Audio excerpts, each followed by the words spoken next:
I am from St. Vincent and the Grenadines. Who else has ever been there? But lovely, beautiful island, I'll tell you that. And I'll tell you more about my island every single night because I love to sell it because you are missing out on the gem of the Antilles, alright? He kept talking about how beautiful his island was, so I just had to go see for myself. St. Vincent and the Grenadines is a small Caribbean nation made up of 32 islands, with St. Vincent as the largest. It's known for lush green mountains, volcanic peaks, and perfect beaches. Now, as we leave Miami and cross the Caribbean Sea, I can already feel the excitement building. And this is where my first solo land trip journey begins. My different experience started as soon as we landed, the airport, and Troy picked me up. This is Troy. So Troy is from St. Vincent, right? Born and raised? Born and raised St. Vincent. All right, and so you are going to show me around this island over the next week? All right. So we are going to have some exciting things coming up. So we are here at the airport and we are grabbing some local food here at the airport. So this is my first time trying anything from St. Vincent. Let me show you what I have. All right, well first this is Maury. So, and this is a type of soda. You would describe it as a soda? All right, and so this is pie. And baked chicken. Right now I'm gonna dig into this and see how it tastes. All right. Okay, that was good. That was similar to baked chicken and mac and cheese, but it was so good. So Troy is going to get a local beer for me to try, so we'll see how that is. All right, so this is a local beer. Dane, cheers to Dane. Okay, I'm loving this already. Definitely a slower life because we are just sitting here hanging out at the airport. He's run into friends and everything, and they're just hanging out here at the pavilion here at the airport, eating, drinking, and just relaxing, chilling. And I think he saw that I was antsy. He's like, hey, this is island life. Just chill, just relax. It's like no stress. So yeah, this is going to be an interesting week. Hey, are you enjoying this content so far? If you are, I hope that you will like this video and subscribe to the channel so that I'll know to create more content like this. Now, this was so great. Before taking me to the hotel, Troy immediately drove me around the southwestern coast area. And he shared a lot of information about the island as we drove around. The first thing that was evident about St. Vincent was the fruit. It was everywhere. Backyards, roadside, everywhere. And mangoes and breadfruit are in abundance on the island. Now, Troy asked if I wanted to stop and pick a mango from a tree that was in someone else's backyard. But me being the American that I am, I was too scared. In the US, you can get pewed for stuff like that. In so many instances on this trip, I wish I'd been able to let go of my American mindset and embrace the Caribbean way of seeing and doing things. Oh, It's one of the most, that's what it is. Yeah, one of the most consumed fruit that we have here. Sweet.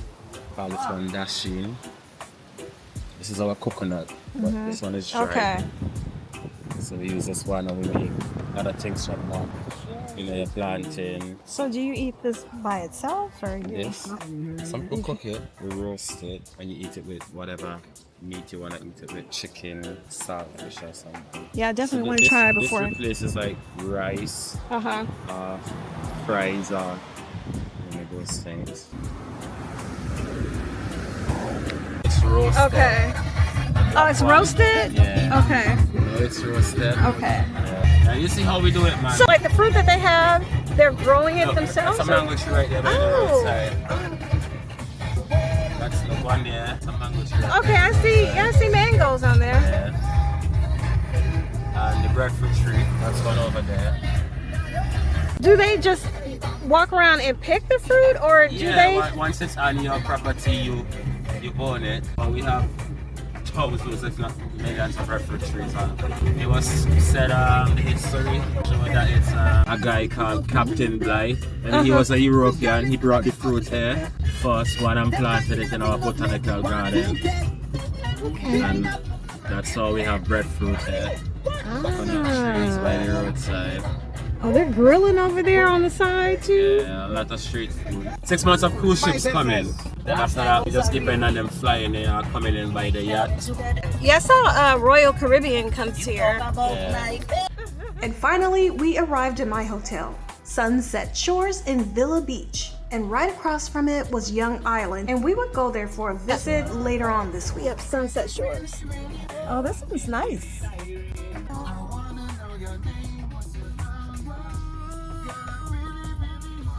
It's Young Island, that island over there, another resort.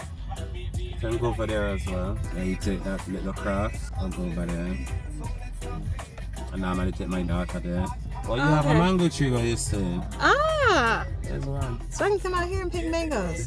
Mangoes and breadfruit are on the list before I leave. We only stayed here long enough for me to get my key and drop off my things. We had more exploring to do. Now, one of the first things that I realized is that I would never try to drive there. Not only because they drove on the left and I wasn't used to it, but the roads were narrow and windy and they drove really fast. I mean, extremely fast. And they mostly used hand waves to get or give the right of way. Vincy Mass, St. Vincent's Carnival, was happening while I was there. The main event took place where the old airport, the E.T. Joshua Airport, once stood. Airport. That's where they're gonna have this session later. That I was telling you about. Oh, over here? And at the end. At the end? So this is where the old airport used to be, over here. Today, flights come into Argyle International Airport, which opened on Valentine's Day in 2017. The old airport near Kingstown was too small for big planes and direct flights, but Argyle changed everything, opening the door to international tourism for St. Vincent. Even Delta has recently announced new flights there, making St. Vincent more connected than ever. Any and everywhere. Oh, you can flag them down? Anywhere. Okay. That's how it is here. Anywhere you wanna stop, you stop them and they let you off. It's a bus stop coming up there. On your left. Here. Yeah. Okay, so this is the bus stop. And there were US laws against some of the driving practices that I saw here. I saw a few trucks with men piled in the back, sometimes sitting on top of cargo or furniture or equipment. Definitely something that would get you ticketed and fined in the United States.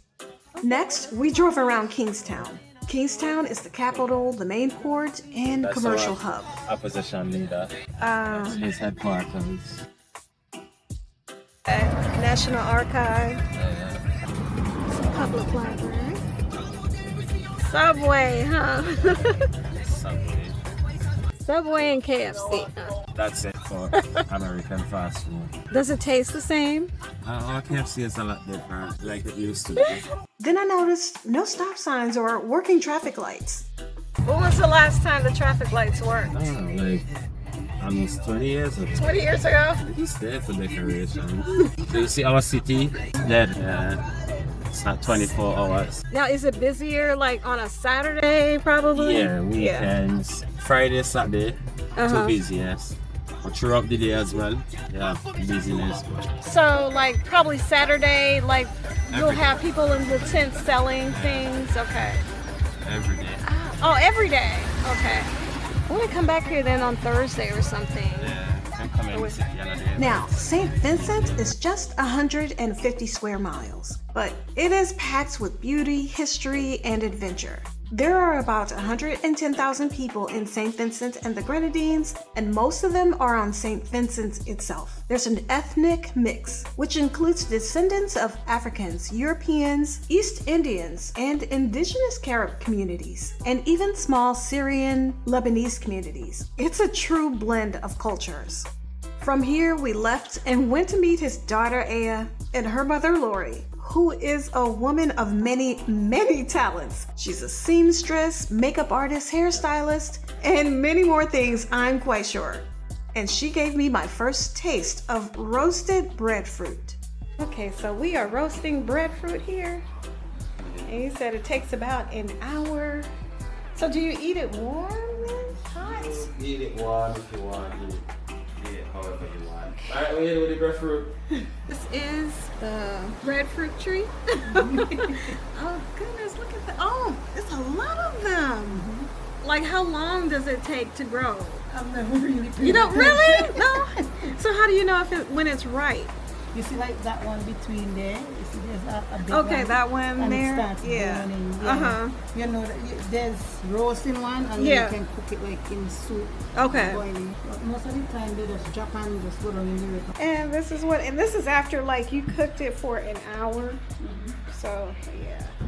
This was a great first day. Now, on the way back to drop me off at the hotel, we drove by the Vincy Mass event again, and it was just starting to fill up. Now, I wouldn't go to the main event on this visit, but I did get a little taste of one of the mini events later in the week. Back at the hotel, I decided to get dinner. And now I was mad for not keeping my airport meal because it was so good, but I just couldn't finish it. And that became a problem this entire trip because Troy kept me well fed. So well fed that when I wanted to try something new, I was too full all the time. All right, and here is tonight's dinner. This is shrimp in garlic sauce and a salad on the side and rice and peas. And this is dinner for tonight. Now today was definitely an experience that I couldn't get on any cruise ship or any cruise ship excursion. I appreciated Troy for taking the time to drive me around and share cultural insights and information about his island. And to think, this was only day one. Ahead, there were new experiences to taste, new cultural experiences to be had.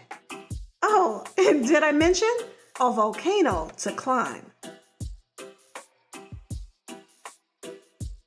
It's days 2 and 3 of my first solo land trip in St. Vincent and the Grenadines. After working remotely by day at the Sunset Shores Hotel and being treated to home-cooked Caribbean meals by Troy and his mom at night, I finally get to see and experience more of the culture and to knock off the #1 goal on my list for coming to St. Vincent and the Grenadines. And that's climbing the volcano, La Soufriere. All right, guys, so a great first day, a long day, but a great first day in St. Vincent and the Grenadines. So I am working 3 days this week, so I have 3 days of work and 3 days I'm off. So right now I am working out on the balcony and I am about to go to the restaurant for lunch. So I'm gonna take a little time off, go grab some lunch. But I am enjoying my stay here at the Sunset Shores Resort. This is a very nice resort. All right, so let's go to the restaurant and grab some lunch. All right, we are here in the restaurant for lunch, and so I got some, this is seafood au gratin and some chicken fingers as well. So I wanted to get something familiar and then something different. So we'll give this a try. It looks delicious. All right, let's give it a try. This is so good. I could have had this as a meal by itself, but it is an appetizer. But it's almost like not quite a soup, but well, kind of like a soup because I'm eating it with a spoon. Just so flavorful. I mean, you can taste all of the different flavors, different spices in it. Very tasty. So this was seafood au gratin. Very good. Hey, are you enjoying this content so far? If you are, I hope that you will like this video and subscribe to the channel so that I'll know to create more content like this. All right, everyone. It is the end of day 3, so that means I am off work. Yay! So now I am officially on vacation. So Troy is coming by to pick me up and we are going to go to a carnival event tonight. So yeah, I'm just waiting for him to pick me up. Now, as we were on our way to the mini carnival event, Troy shared more tidbits and insights about island life. If I say I'm going to the bank for 10 o'clock, I know I'm only gonna get stuff done by 11 because it's gonna be a long wait. You have to factor in traffic. You know, if you're taking public transport, they have to stop here, there, and everywhere. So you always have like 1 hour to spare. That's just how it is in the islands. All right, so it's not like Miami where everybody's, you need to go get everywhere in a split second. So here it's not the same. If we are in a hurry here, you would know because the drivers, they would squeeze through, they would just not pay attention to traffic and do whatever they have to do. Then we arrived. It was Troy, Aya, and I. Now, as we walked towards Heritage Square, you can already hear the rhythms, the live bands, and the singers on the stage. And you can see people just standing there soaking up the vibe. And the energy is contagious. Now, during Carnival, in addition to the main events, smaller celebrations take place all over St. Vincent, including parades, street parties, and concerts like this one. Some are ticketed, but many like this one in Heritage Square are totally free and open to everyone.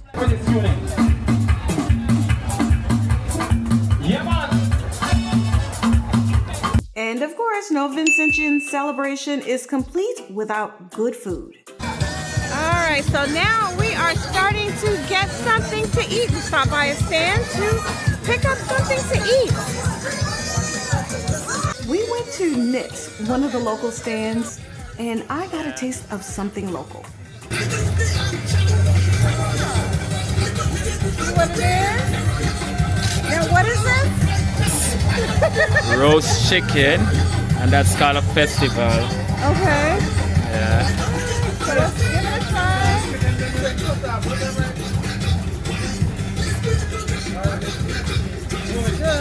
It's good. Hey? This is like a bread? Yeah, it's a pastry. Oh, it's a pastry?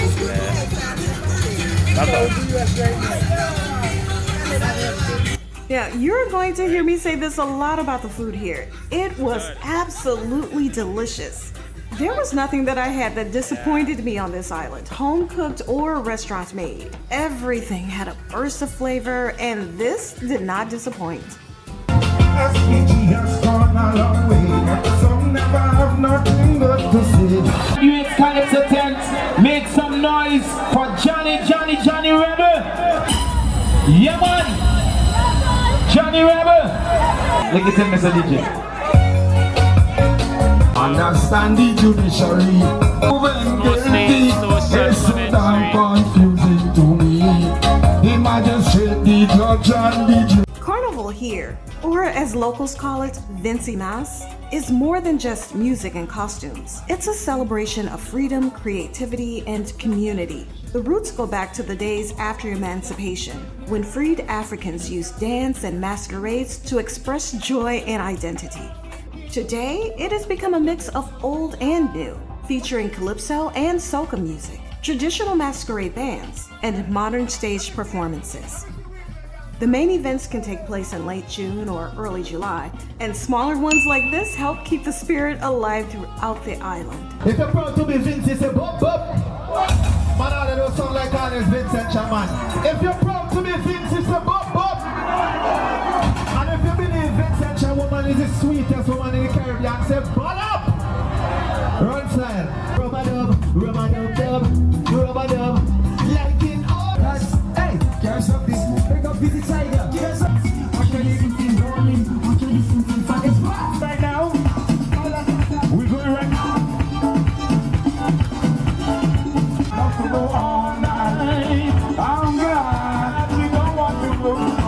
Now, what I loved most was how inclusive it felt. Whether you're local, visiting, or like me, experiencing it for the first time, it's like you feel welcomed in.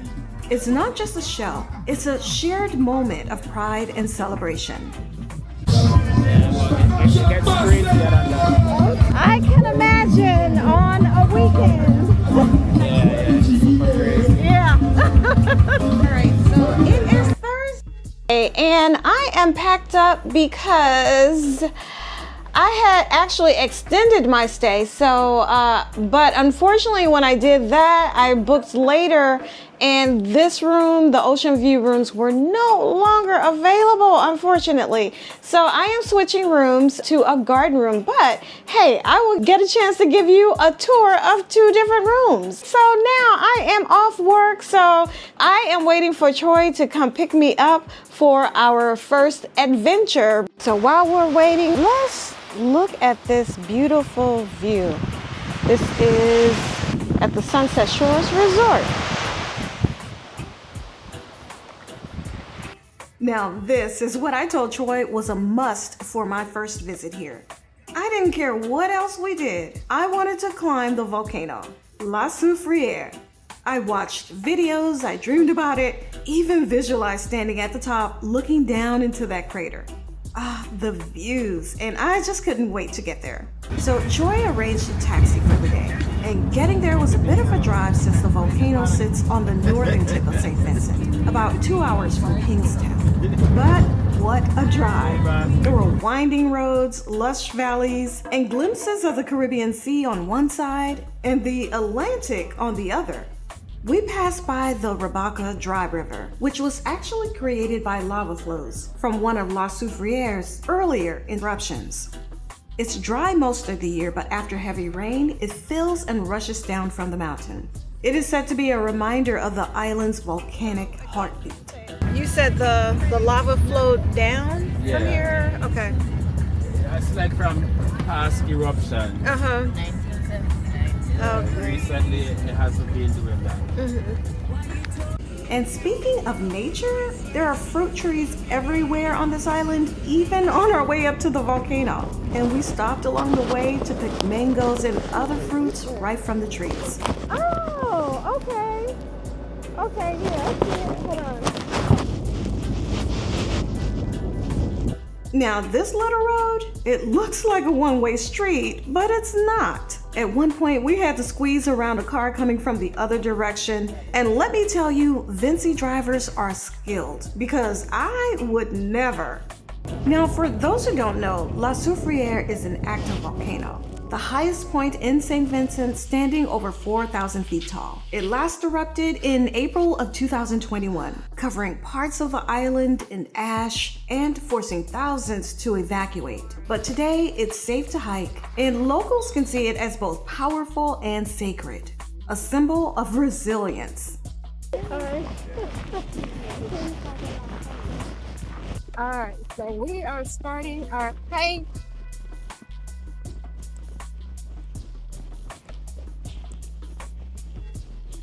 Alright, so one has done this before, so he is estimating that this is going to be a 2-hour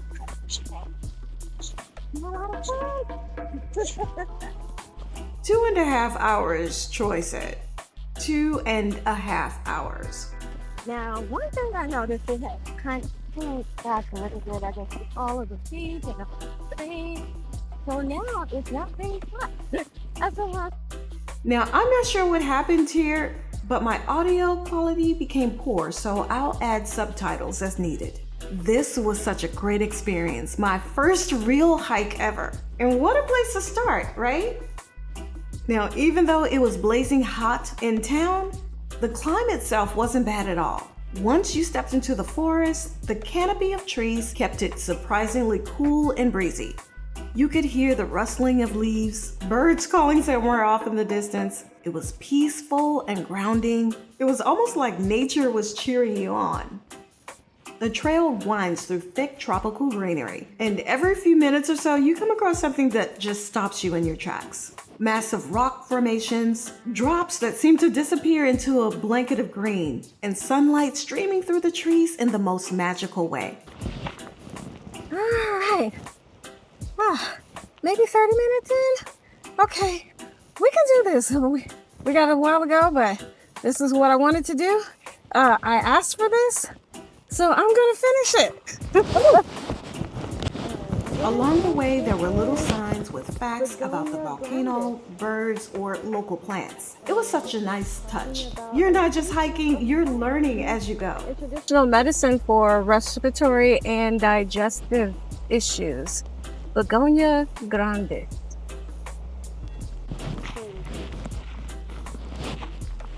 Oh, there's a bird named after you all, Prince Bird. Yeah. Now, the beginning was pretty gentle. Soft inclines, small natural steps, and a steady rhythm. But the higher we went, the steeper it got. The steps grew taller, the rocks were slicker, and the path even narrower. You definitely start feeling it in your legs and your heart. My mind went back to doing the step-ups with Vanessa in the gym. That's how steep the steps started to feel. Still, every pause to catch my breath became a reward. Another reminder of just how incredible this island really is. We're not halfway up yet? All right, so a little while to go, but we're gonna do this. This is what I came here for. Okay. All right, now we go down. So it's up and down, up and down. All right, we're gonna do it. All right, and now we come to the bridge.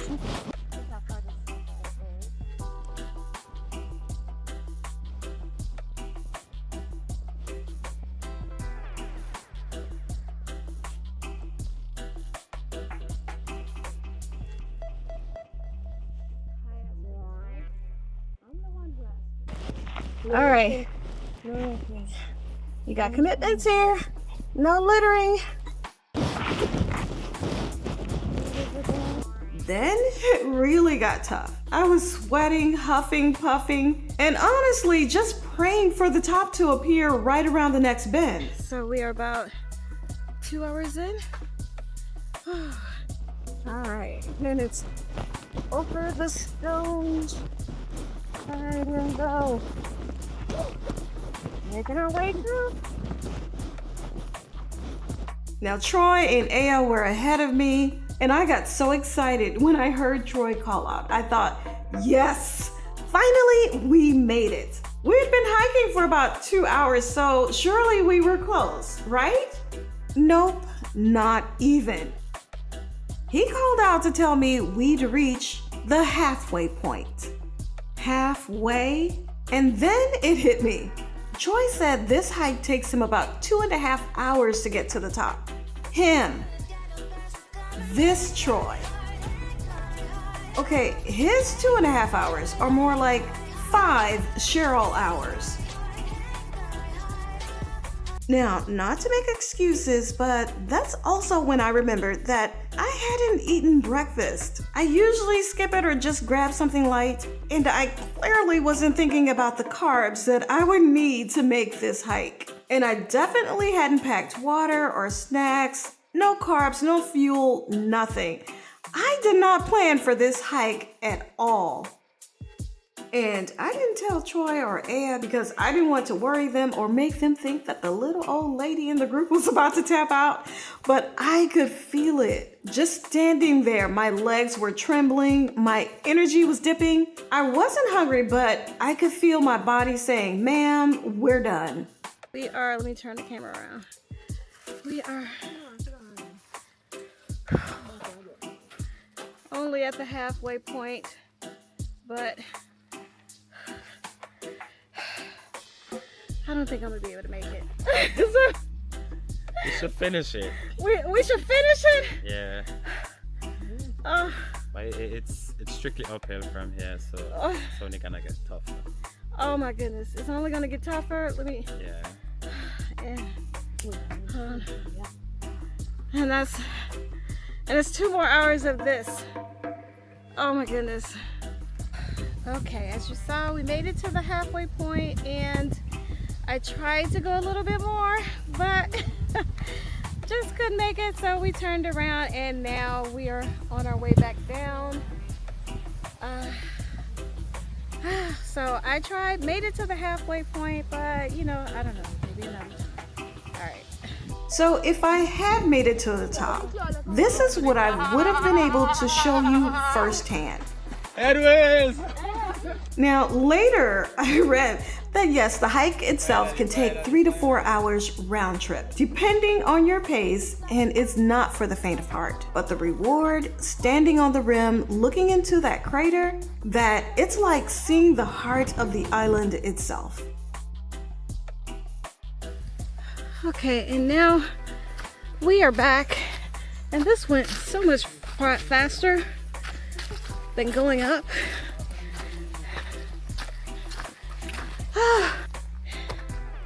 It's over.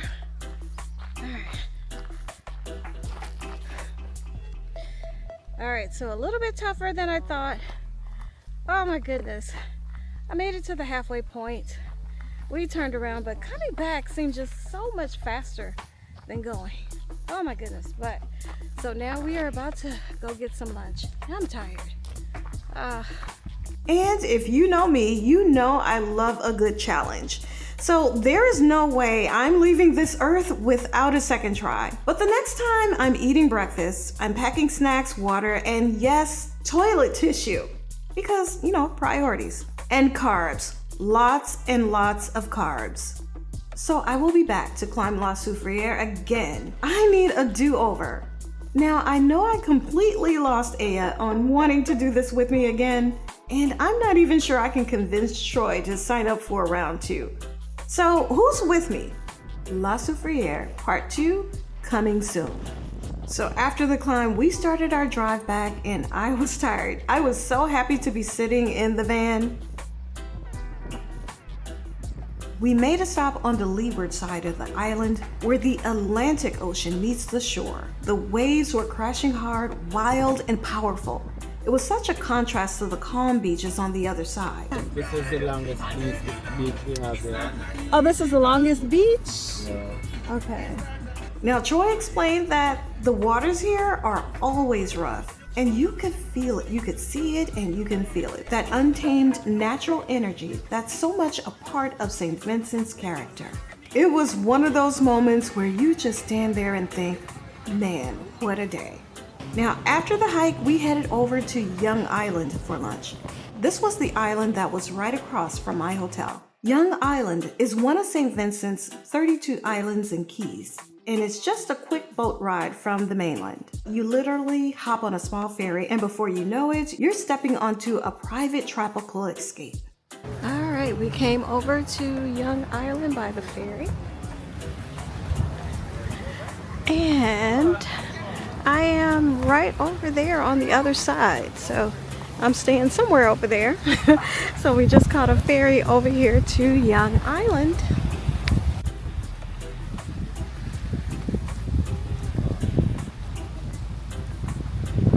And we are just going to go to a restaurant. The only thing they have on the menu right now is like pizza, burgers, and stuff like that, but which is okay with me. So I'm just gonna grab something to eat. But I just wanted to come over here, you know, catch the ferry over and experience Young Island.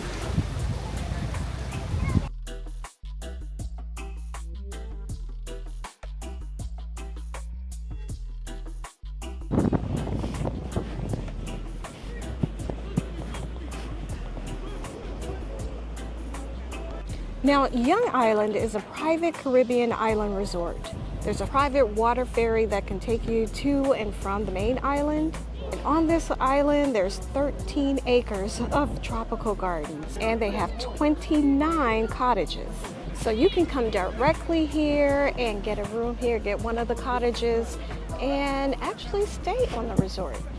And they have their own private beach.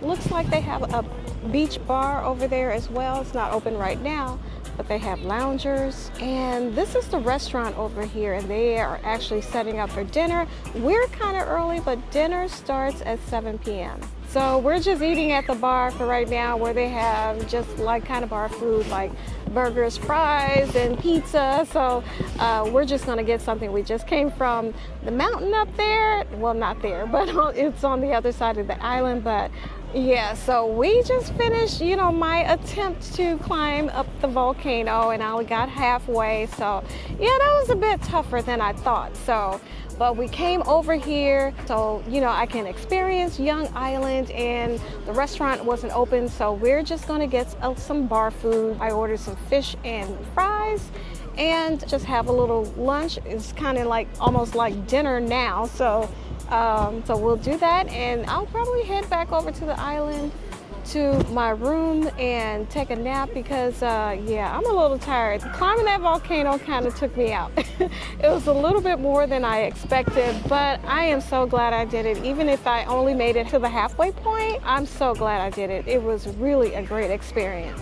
Young Island is home to a boutique resort that's well known for its charm and quiet luxury. Think open air dining, lush gardens, and beachfront cottages where you can fall asleep to the sound of waves. Now, even if you're not staying overnight, you can come over for a meal or a drink and still feel like you've escaped to your own little island.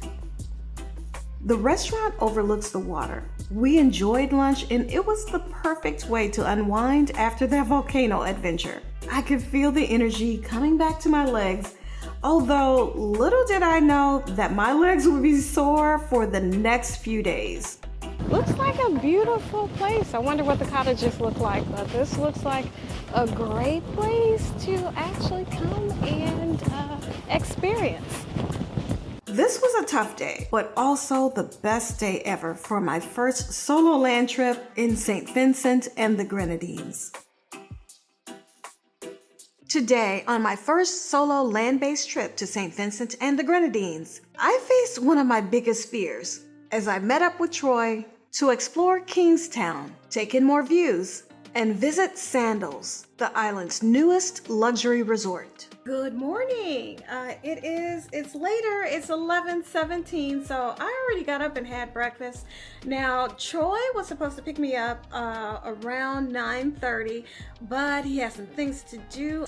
So he asked me if I would be up to taking public transportation, not a taxi, but public transportation to meet him in the city where he is. So I'm like, yeah, because I want to be able to get around on my own. I do plan to come back, and Troy won't be here the next time I come back, or possibly won't be. So I need to learn how to get around on my own. So a taxi is more expensive. The most affordable way to go is going to be by the public transportation. And along our drives, he has shown me, you know, where to go, how to get them. You just flag them down, kind of like Circuit in Hollywood. So I am going to give it a try. This will be my first time ever taking public transportation in anywhere outside of the US, where of course I'm most comfortable. So we're gonna give this a try. All right, there are so many hills here.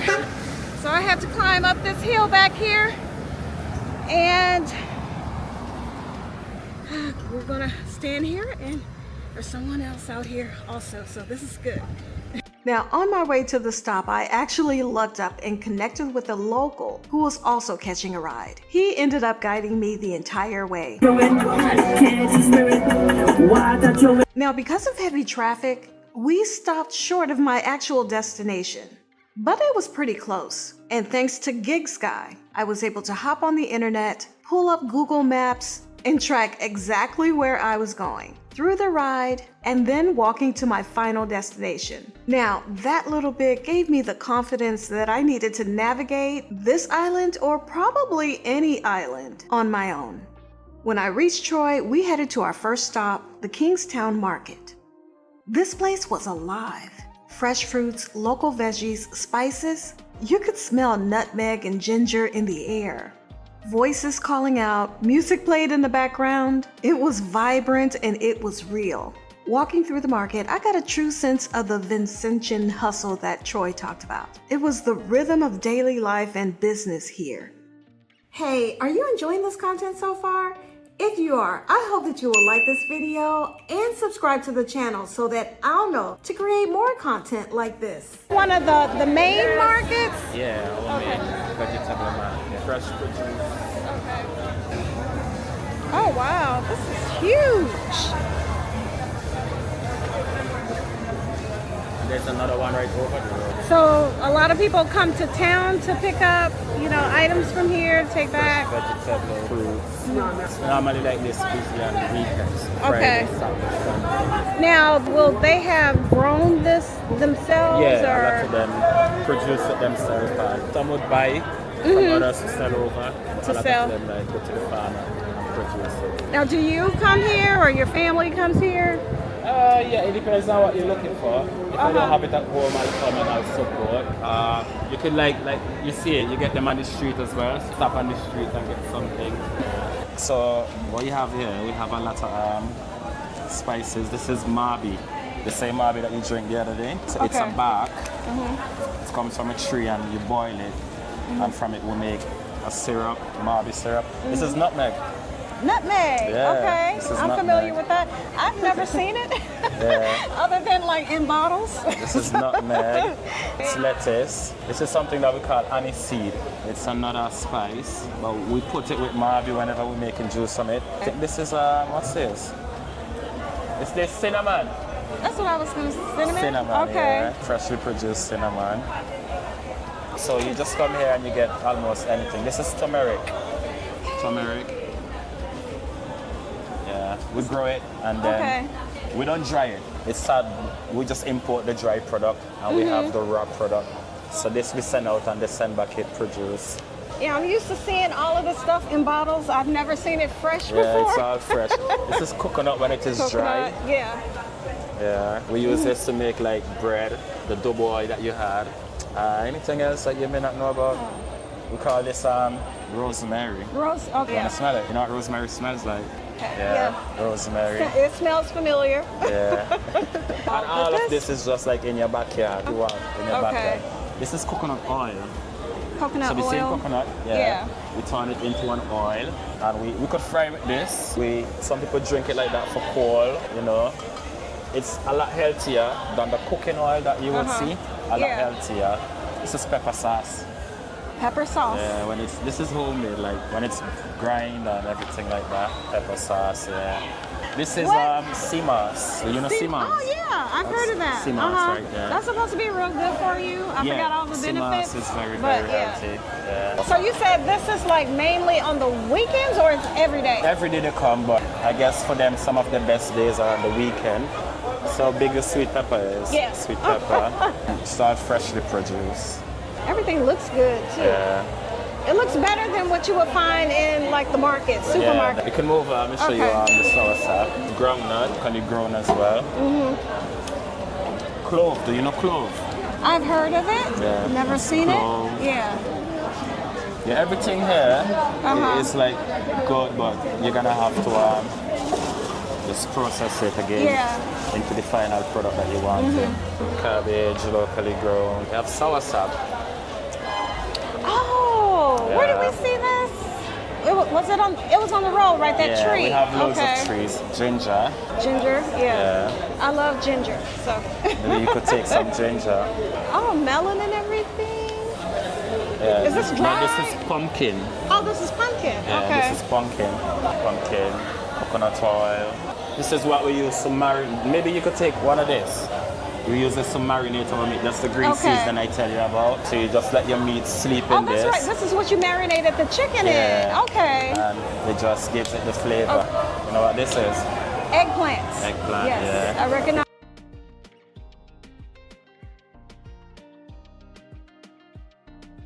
So this is Jack's, one of our biggest stores, regular retail store. Retail stores. All right. These are all our Vincent and merch. We popped into a retail store before heading over to Middle Street, one of the busiest commercial areas in Kingstown. You can literally find anything and everything here. Busiest streets here, we call this Middle Street. This is where you're gonna find loads of people on this side vending. Oh yeah, this is where we wanted to go. It's one of our busiest when it comes to business.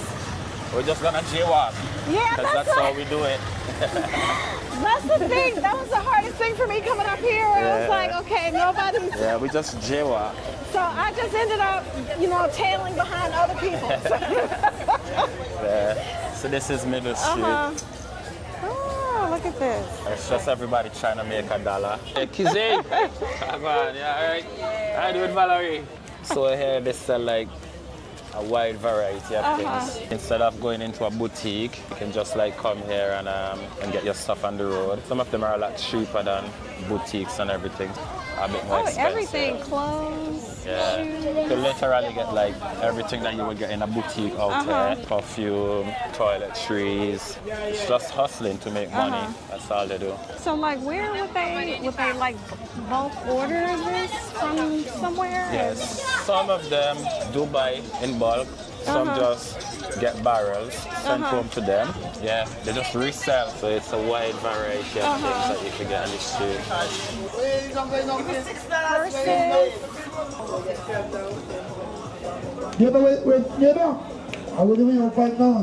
Yeah, so this is one of the busiest that you would ever see because it's Friday. It's almost end of month. So the biggest days are Fridays, Saturdays?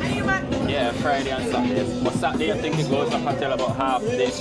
Friday until about 4 or 5 o'clock and then it just closes down. So are businesses open on Sunday here? Nah, if it's like Christmas season, yeah, there's a period in which they would do like Sunday openings. But if it's like regular, nah. Everybody's at home on Sundays. Baby shoes. Yeah, we have fruits again. Yeah, we just chill out. Now this was the hardest thing coming down, getting used to. Not that you're gonna have to apply what you're accustomed to, you know, until you get comfortable enough to do it. But I think I would be comfortable now doing it again by myself. Yeah. As long as I know where I'm going. Yeah. And I know I can look at the Google Maps to see where I am. I mean, yeah, the first few times you get lost, but then after that, it's a small place, you know, and it's like right away. Yeah. Yeah. I didn't fed up a tongue. Because you went out to every minute of their tongue. And then cars can drive down here too? Yeah, yeah. So this is a street. Yeah. So this is Middle Street. Okay. I mean, bras, everything. Drinks, hats, socks. So we're making our way now to Heritage Square, which is one of the places where people would like gather after work. They come here and they line, drink until they're ready to go home. Now, let me tell you, the streets were shared by everyone. Cars, vans, pedestrians, all moving together in this organized chaos that somehow just works. In the US, you'd get honked at, or you just might even get run over. Then we circled back to Heritage Square. So around this time for Carnival, our parents are always gonna be very, very, very busy. Yeah. Oh, this is where we were? This is where we were the other night, yeah. Okay. I'm like, this is looking familiar. Yeah. So this is the square. Yeah. Everybody here just drinking and partying. Okay, yeah, I had it on anyway. Yeah, they don't really care. This is the same spot where we experienced the mini carnival concert a few nights earlier. During the day, this is the spot where people gather after work to unwind, chat, drink, and recharge before the next day of work. So this is a different street. I can't tell you what the streets are called because I don't know them like that. You don't know the street names? No. We don't go by street names here, really. If it's not Middle Street, then I don't know. Okay. And I've been living here all my life, so yeah. When you were like, where are you? I was looking for a street sign. Yeah. Even if you did give me a street name and it's not You one that wouldn't I know actually it. know, I'll be like, I don't know. So we use big businesses to say, like we say PH Vera. I know right away, okay. She's there. So where are we going to get food? We are headed to a place called Thank you so much. VJ's. For the first time, what time to mention welcome. VJ's restaurant. We appreciate it that you.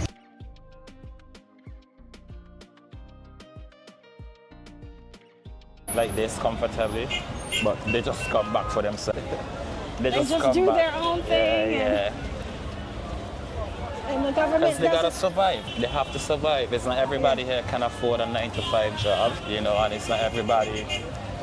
Because the main jobs here are in tourism, right? I won't say that. The main jobs here are like, if you're not in the police service, teaching service, a doctor or a nurse, yeah, it's either that or you're into customer service or one of those areas, and then tourism comes in. For tourism, the ones who normally make the money are the big tourist companies, yeah, and the taxi men. Because what they do is that they pick the guests up from the ships and then they take them to the main tourist attraction sites. So the guests like hardly would ever get a chance to walk around Kingstown and see what it's like. And then the ordinary man can get, you know, get some money out of it. So we're almost there at VJ's. Where we gonna get your roti? Alrighty. Is it going to be like the same or better than yours? No, I'm always the best. Mine's gonna be the best. I cook with a lot more love. I knew you were going to say that. I'm not being biased. I cook with a lot more love. So Okay. that's the name of the restaurant, Oh, VJ's. okay. VJ's. Yeah. We're gonna get a roti. All right. Our next stop, VJ's. Now, this is a family-built restaurant that was founded by Veronica John back in 1977 and is famous for its roti. The menu has this home-cooked flavor, Creole seasonings, hot sauce, local fish, and so much more. The vibe? Totally casual, colorful, and full of energy. We grabbed takeout, and yes, I completely forgot to take a picture of my chicken roti before I demolished it. That's how good it was. I haven't introduced everybody to you. So who are you? Former Carnival employee. For those of you who are into cruising. Troy, most of you will know me as Troy, former fun squad. What's your other names? Because I heard people calling you something else. Oh, I have loads of nicknames.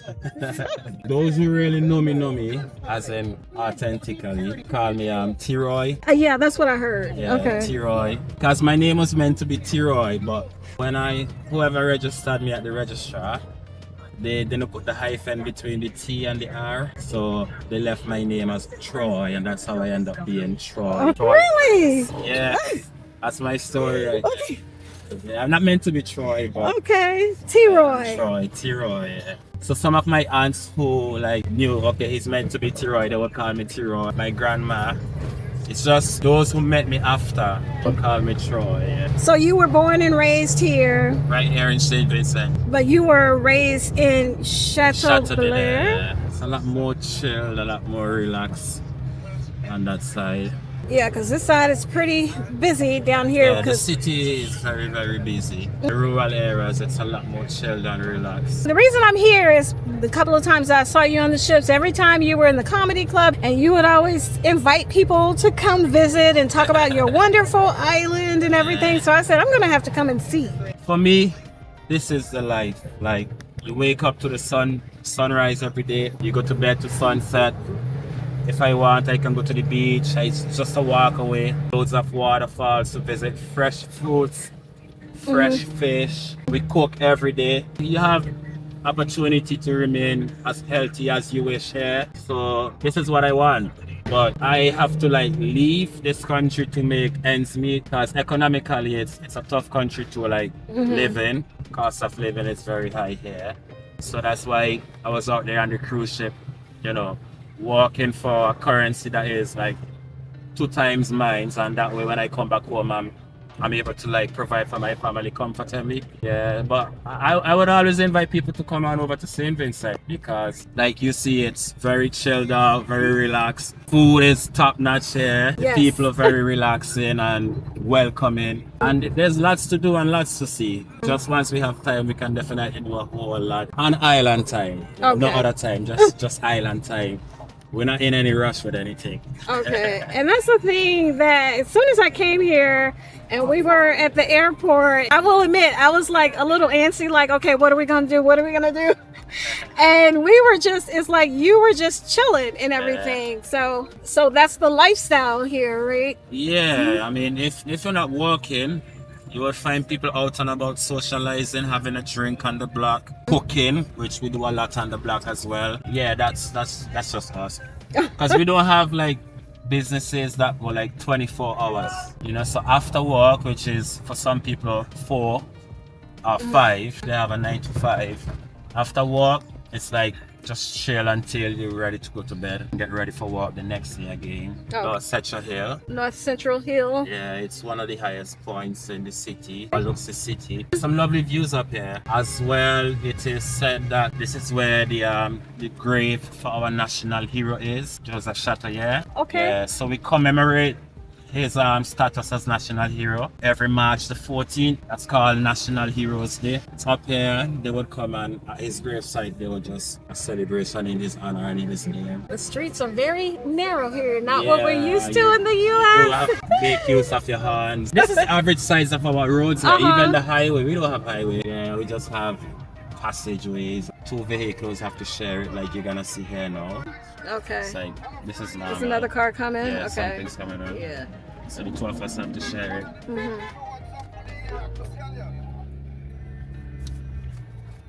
And then there's always, you can always pass There's always here. room. You just have to trust your judgment and be comfortable with it. Yeah, because as I saw before, there were no street signs so there were no traffic signs, no traffic lights, and the ones we saw weren't working. It's just free for all. You do what you do, and yeah, that's the view. Oh, look at that view. Yes. Now, a quick note for cruisers. Kingstown is finalizing a new cruise port. It's part of a major plan to upgrade the city's maritime scene. It will handle cruise ships, cargo, and ferries, which can mean more visitors and better regional connections in the future. Current cruise ship port. Just about the port now. There's cruise shipping, you get to see like what they're doing on the Lido deck. Yeah. So is it just one port? Yeah, and that's the second one that we're building over there.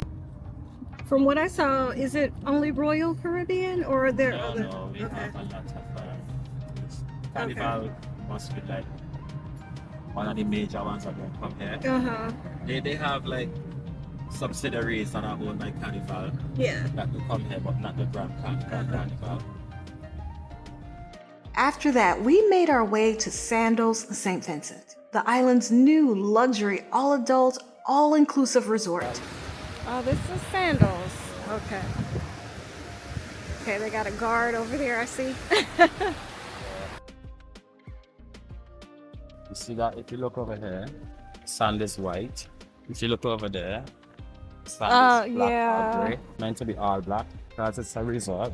They got a tourist before a white sand. The damp white sand here. It's meant to be because the Grenadine Islands are all white. But this part of the island, it's more volcanic. So that's why it's dark because of the volcano. But yeah, this is Sandals. Okay, this is Sandals Resort. Formerly Document Bay Resort, but then that one had to close down and Sandals. I think I remember that. I remember a long time ago when I first started looking, that was like one of the places that was recommended, but it was closed at the time. I think right after, was it COVID that it shut? Yeah, okay. There was a whole lot of controversy surrounding that. I remember that, okay. I'm guessing now we can walk the beach. Okay. It opened in 2024, and honestly, it is stunning. It has about 300 rooms, 11 restaurants and bars, several pools, and a gorgeous beachfront on the island's southwest coast, about 40 to 45 minutes from the airport. About St. Vincent, Yes. we gained our independence in the year 1979. I hope that's correct. That's about 40-something years ago from the British. The island was mainly colonized by the British. I think it juggled hands between the British, the French, Portuguese. Yeah, so a number of the villages in the north, they are named after like French names like Chateaubriand, which is a French word which means castle of fresh air. Petit Bordel, and I think Barley as well. Now, the day wrapped up with us picking up Troy's mom and dropping her off at work before dropping me back off at my hotel. So this was a long drive in the car, and we ended up talking a lot. I mean, a lot. And there's a story there, but I'm going to save that for the beginning of the next vlog, so stay tuned for part 2. We're picking up right where we left off. chatting about everything under the sun during our ride. All about St. Vincent and the Grenadines. Things that you would never get from a cruise ship excursion. And there's something special about Troy's love for his island. He doesn't just want you to see it, he wants you to feel it. His passions run so deep that he's used his voice for his island politically too, writing articles, giving speeches, hosting live streams, and more. Troy genuinely cares about his island and its people. We have two major political parties. They are the ULP, Unity Labour Party, as well as the New Democratic Party, the Prime Minister Ralph Gonsalves. And yeah, we celebrate our independence every year on October 27th. So what is because I know you used to be like kind of involved politically, so Yeah. what is the political climate like here?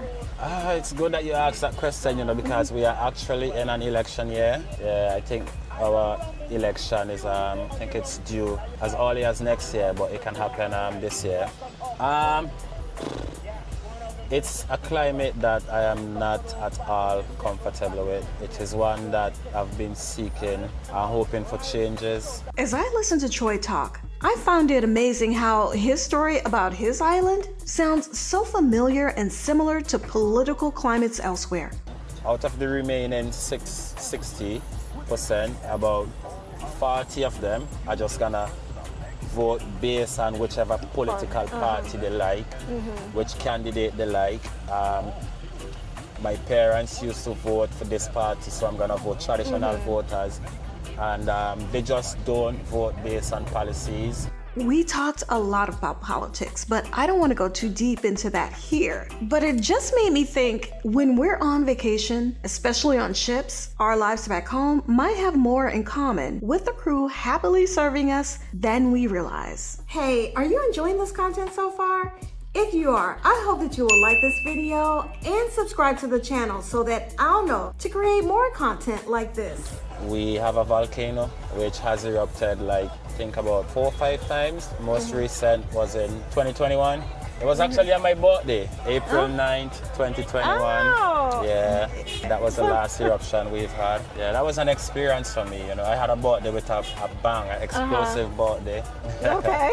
And I don't want to sound like I was happy for the experience, but I was happy because I've always been told about my grandparents and my parents' experience when it erupted in the last eruption before this one. Which was 79, I think, wasn't it? 79, Okay. yeah. And so, the dust that you're seeing is from people cleaning the house roof.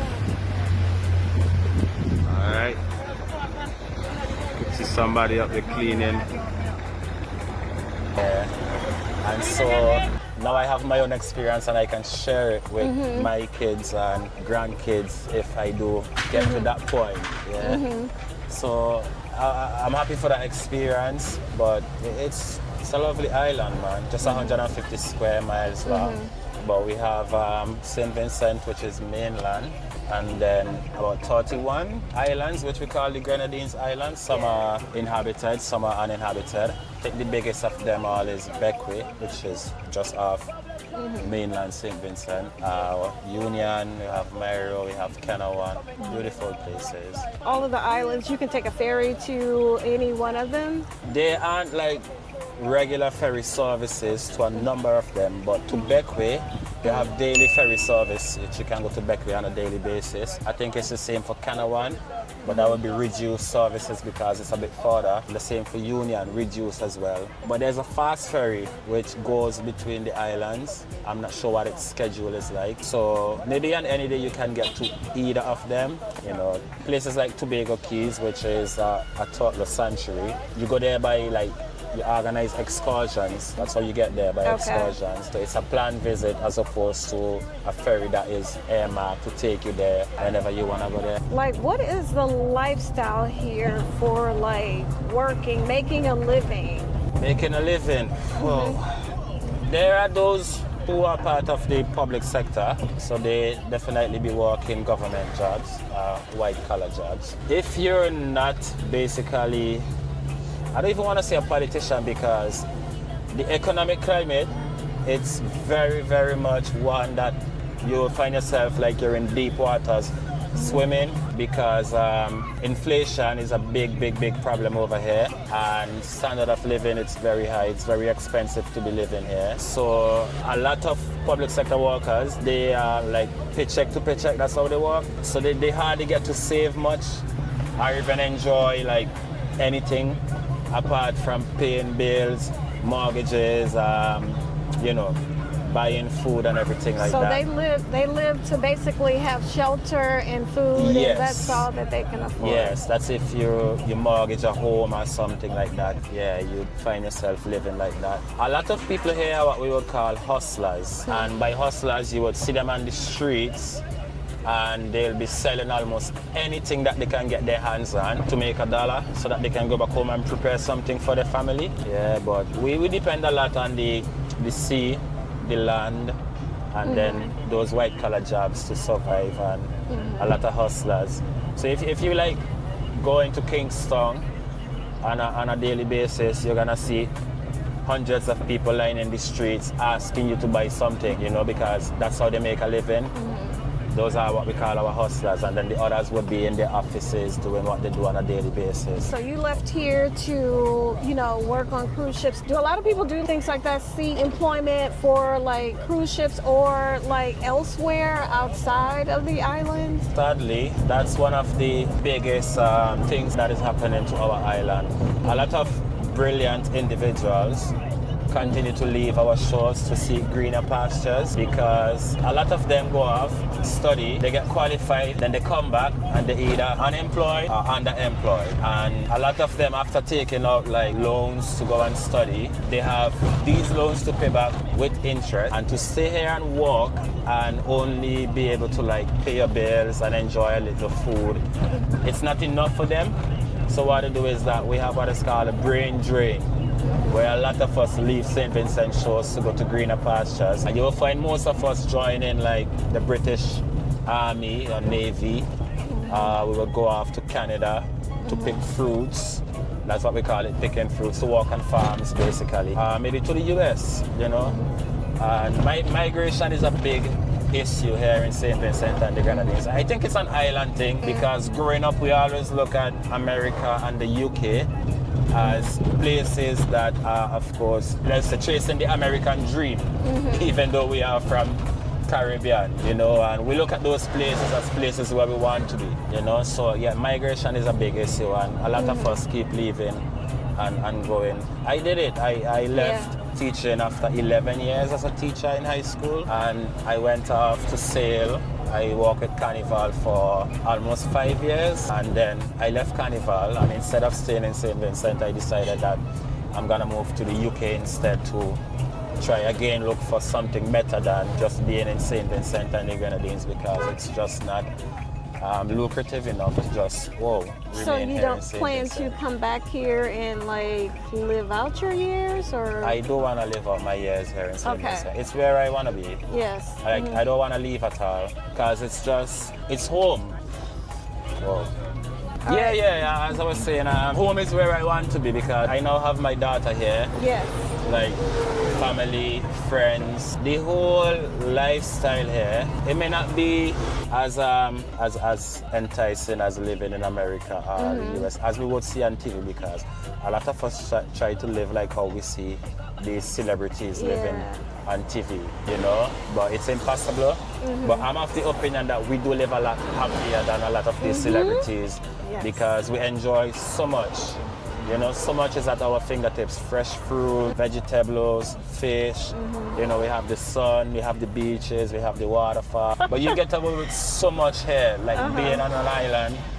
You know, the police, if you don't give them a reason to come and harass you, they won't trouble you at all. You know, you rarely like getting fighting with anybody. It's just everybody happy going about their business, and it's where I rather be, you know. But economically, it's not the best place for me, so I have to keep like, you know, going out and walking in other countries. But the goal is to definitely just remain here and like, instead of, because St. Vincent for me in the last 7 years, it has become a vacation home for me. And that's only because you're out trying to make a better trying living to make a living for your family. Okay.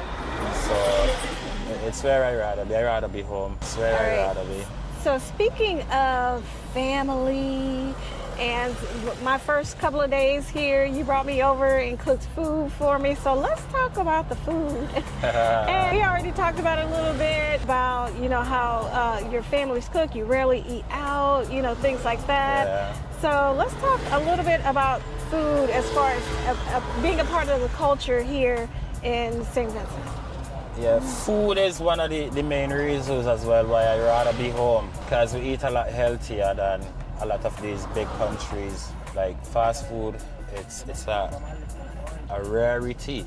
So because you said I mean, you have 2 fast food restaurants here from the U.S., right? Yeah, Subway and 2 fast food franchise, Subway and KFC. I mean, they get a lot of sales, but still, a lot of households prefer on a daily basis to prepare fresh food. Like they cook a meal every day, as opposed to having meals on the fridge and everything like that. Yeah. So that's, I prefer that. The fact that we cook with so many herbs and spices and we marinate our meat and make it edible all the way to the bone. That's what I love about cooking here. And I love cooking. I love to cook. Some of the dishes that we create here is just amazing. Very unique. It's with mutton as well as beef, some provisions, some sweet potato and some corn. Oh my God, look at how tasty that looks. We do eat some stuff here that, you know, you may not be interested in. Like, we do eat the opossum. We consume the opossum here. So much so that it's seasonal. Okay. So there's a season in which we can go to the mountains and catch them. We do eat the iguana as well. Okay. That as well is seasonal. Armadillo, we eat armadillo. But those you can catch all year round because they are destroying the forest and the government just want us to get rid of them. You know, fresh fish, that's another thing that I enjoy. I love fresh fish. Like literally get up in the morning, go to the beach, catch your fish, go home, season it, cook it.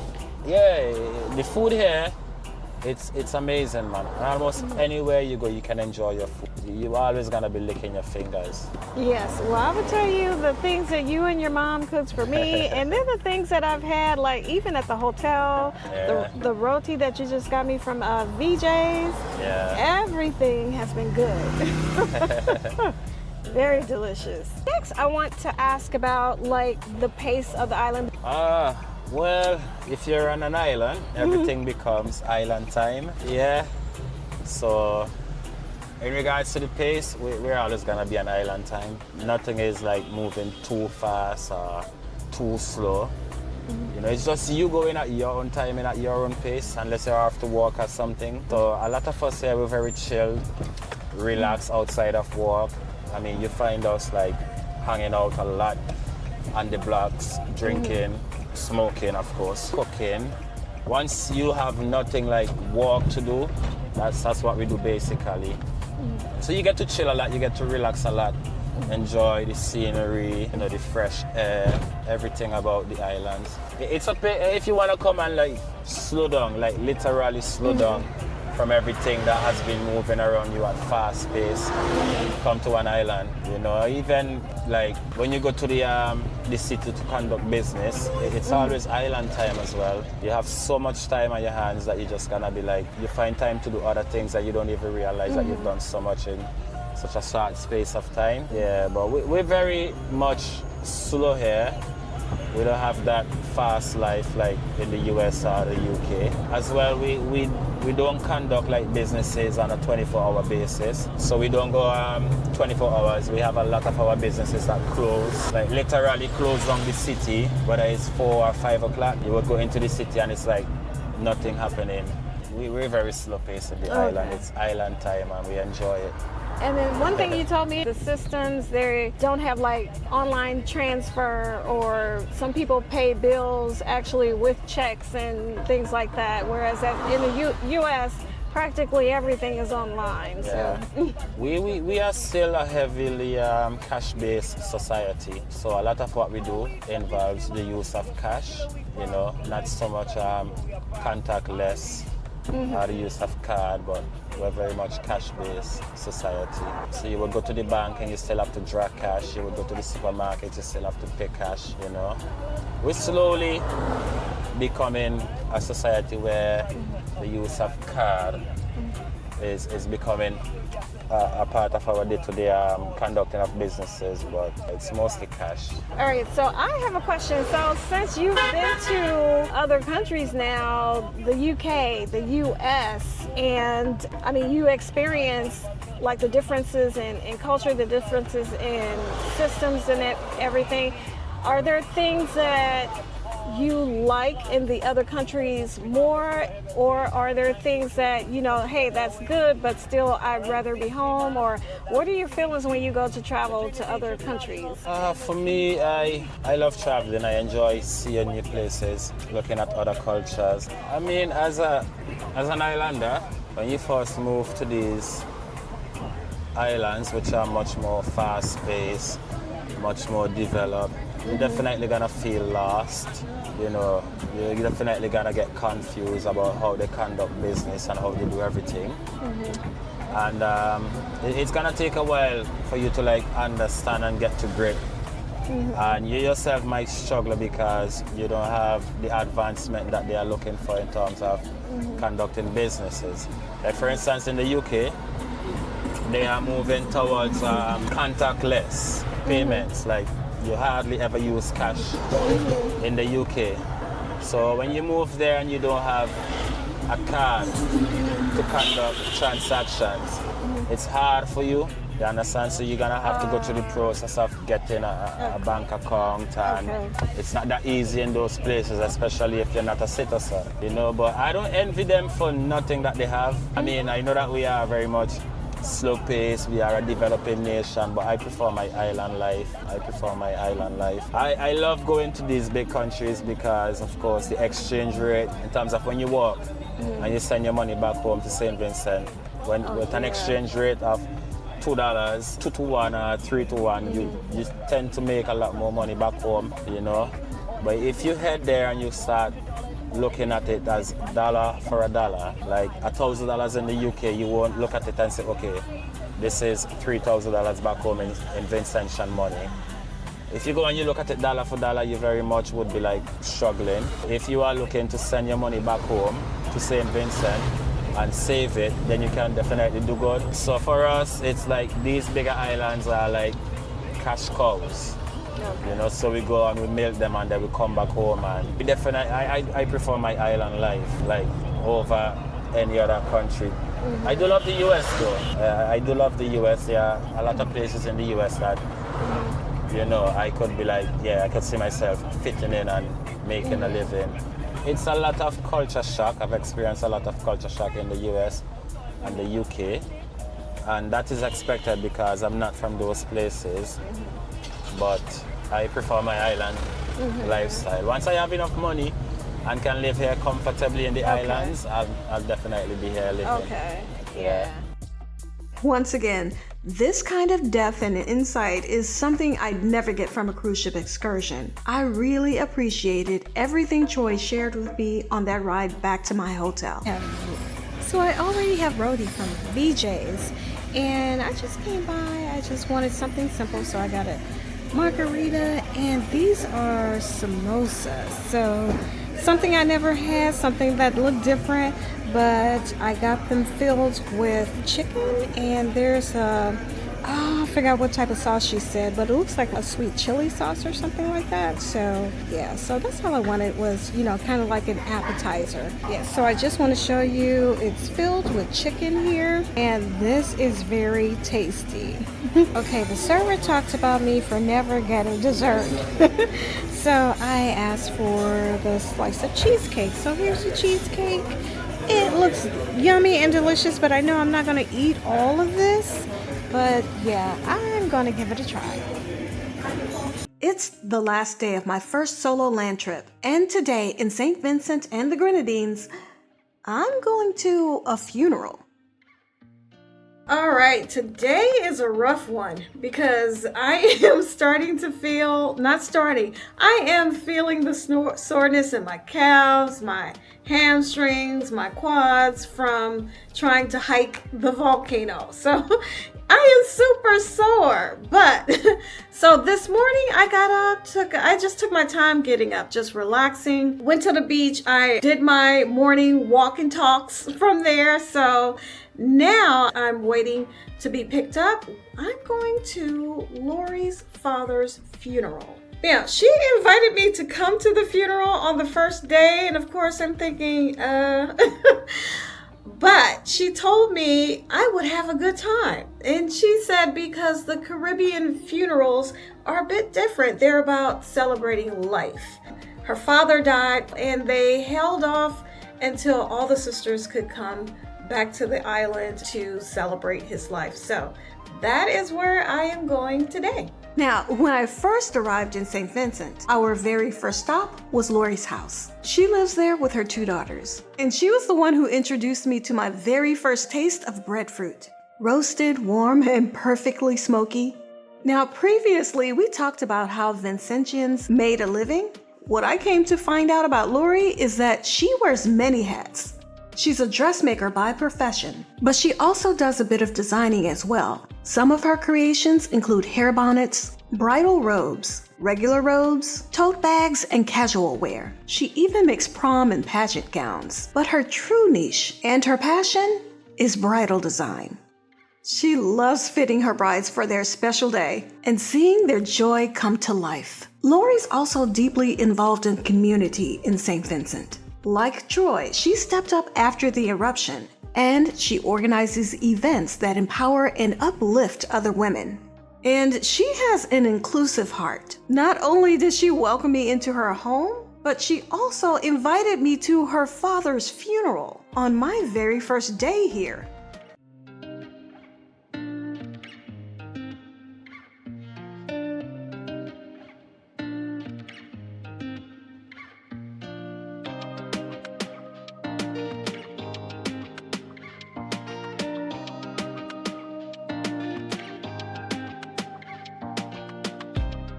To get to the funeral, we took a taxi, about a 45-minute ride to Rosebank in North Leeward. When we arrived, I immediately felt at ease. It wasn't quiet or somber like the funerals I'm used to.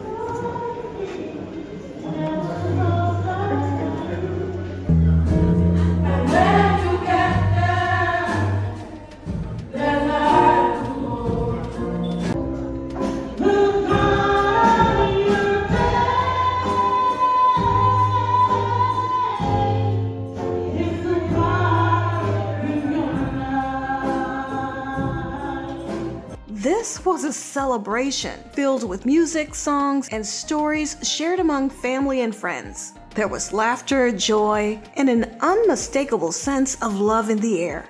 And for allowing us to use the church for your comforting words and spiritual guidance.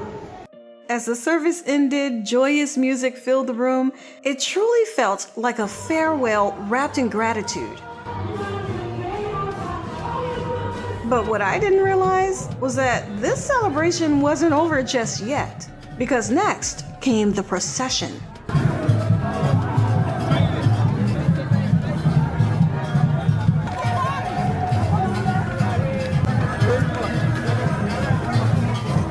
Hey, are you enjoying this content so far? If you are, I hope that you will like this video and subscribe to the channel so that I'll know to create more content like this. And this wasn't like any procession I'd ever seen.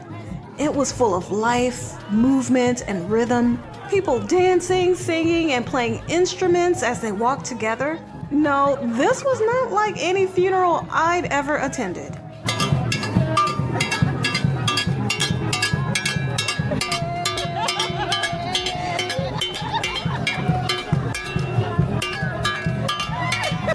Now, I I noticed something. There were way more people in this procession than there had been inside the church. Now, what I learned is that it's customary for friends of the family or friends of the relatives to be invited and to just join in to show support, even if they didn't personally know the person who passed. They come to be present, to walk, to celebrate, to lift up the family. And because these processions are so full of music and joy, everyone knows they're going to have a good time while honoring the life that was lived.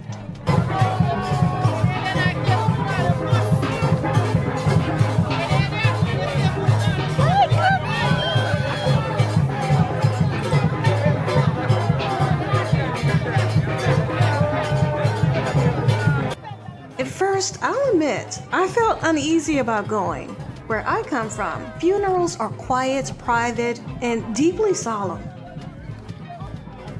But here in the Caribbean, it's different. They celebrate the life that was lived.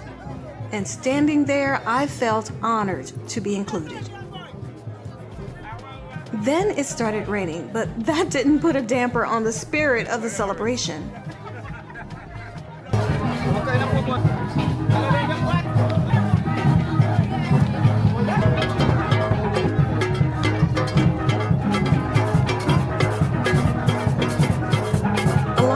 Continued down the steep hill to the burial site. But I'll be honest, my legs were done. The last thing I wanted to do was slip and make this all about me. So I stayed at the top with another group, soaking in the music and the emotion from above. This experience was unexpected, but it reminded me of why we travel. Travel opens our hearts to moments that don't fit neatly into what we know. Solo travel isn't just about beaches and cocktails. It's about connection, humility, and being invited, even briefly, into someone else's story. And then there was the repast. And you already know, yes, this food was absolutely delicious. Good morning. Well, today is Sunday and today I fly back home. So it's almost over. So I have a later flight. Flight doesn't board until 2:05 and we leave at 2:50. So I thought I'd come out here and get some morning coffee and just sit out here for a minute, just soaking up the last views of the sea before I leave. And I will say, now there are tents still up here. They've been having events the last couple of days, school events, proms and fundraisers and things like that. So they still have everything still set up. This has been a great experience, and I will say this has been a great introduction to my first land solo trip. Now, this was a full 7 days, but because I worked 3 days, I really only had 3 days to explore. And there is so much on this island to explore. I didn't get a chance to go to the waterfalls, a waterfall, and I didn't get a chance to go to Getaway, another island, so I want to do that. So you know what that means. Yeah, I'm gonna have to come back. And this time I feel comfortable enough to try it completely on my own without a guide, even though now I feel like I have family here. So that when I come back, you know, I can talk to Mom, I can talk to Lori. But yeah, so I do plan to come back because I have to tackle the volcano again, at least give it another try. And you know, hopefully I can make it to the top, but I just feel so defeated. So I have to come back and give it a try. Now if I can't get to the top a second time, then you know, hey, I know I tried, I gave it my all, but yeah, I gotta come and try that again. But I will definitely be back and be back on my own. I know I can get around. I can flag down a van. So I know how to get to Kingstown. But yeah, I really feel confident enough to come back and do this completely on my own, which I will do.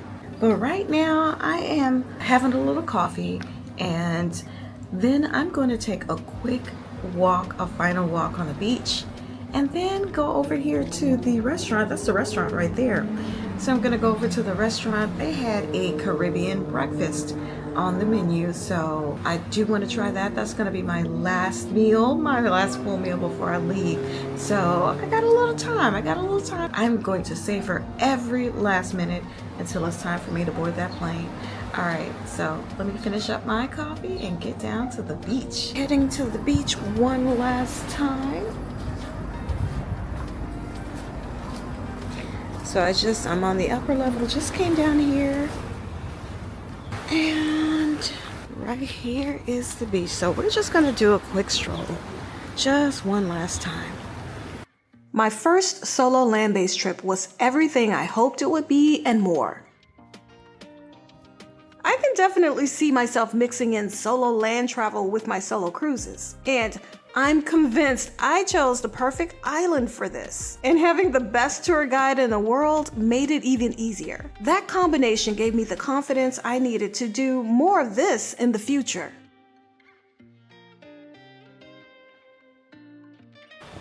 This was a very nice day. I really enjoyed myself, and I would not mind coming back and staying here again when I come back. This is Sunset Shores. Or I loved it here, but you know, I may try another property in another area or something. I don't know. But this was a very nice place.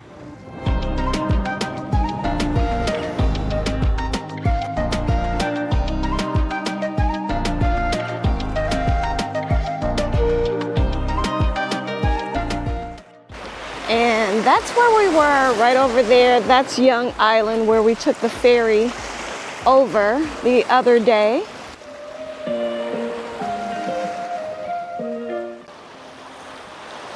And this is the end of the boardwalk, and I will head back.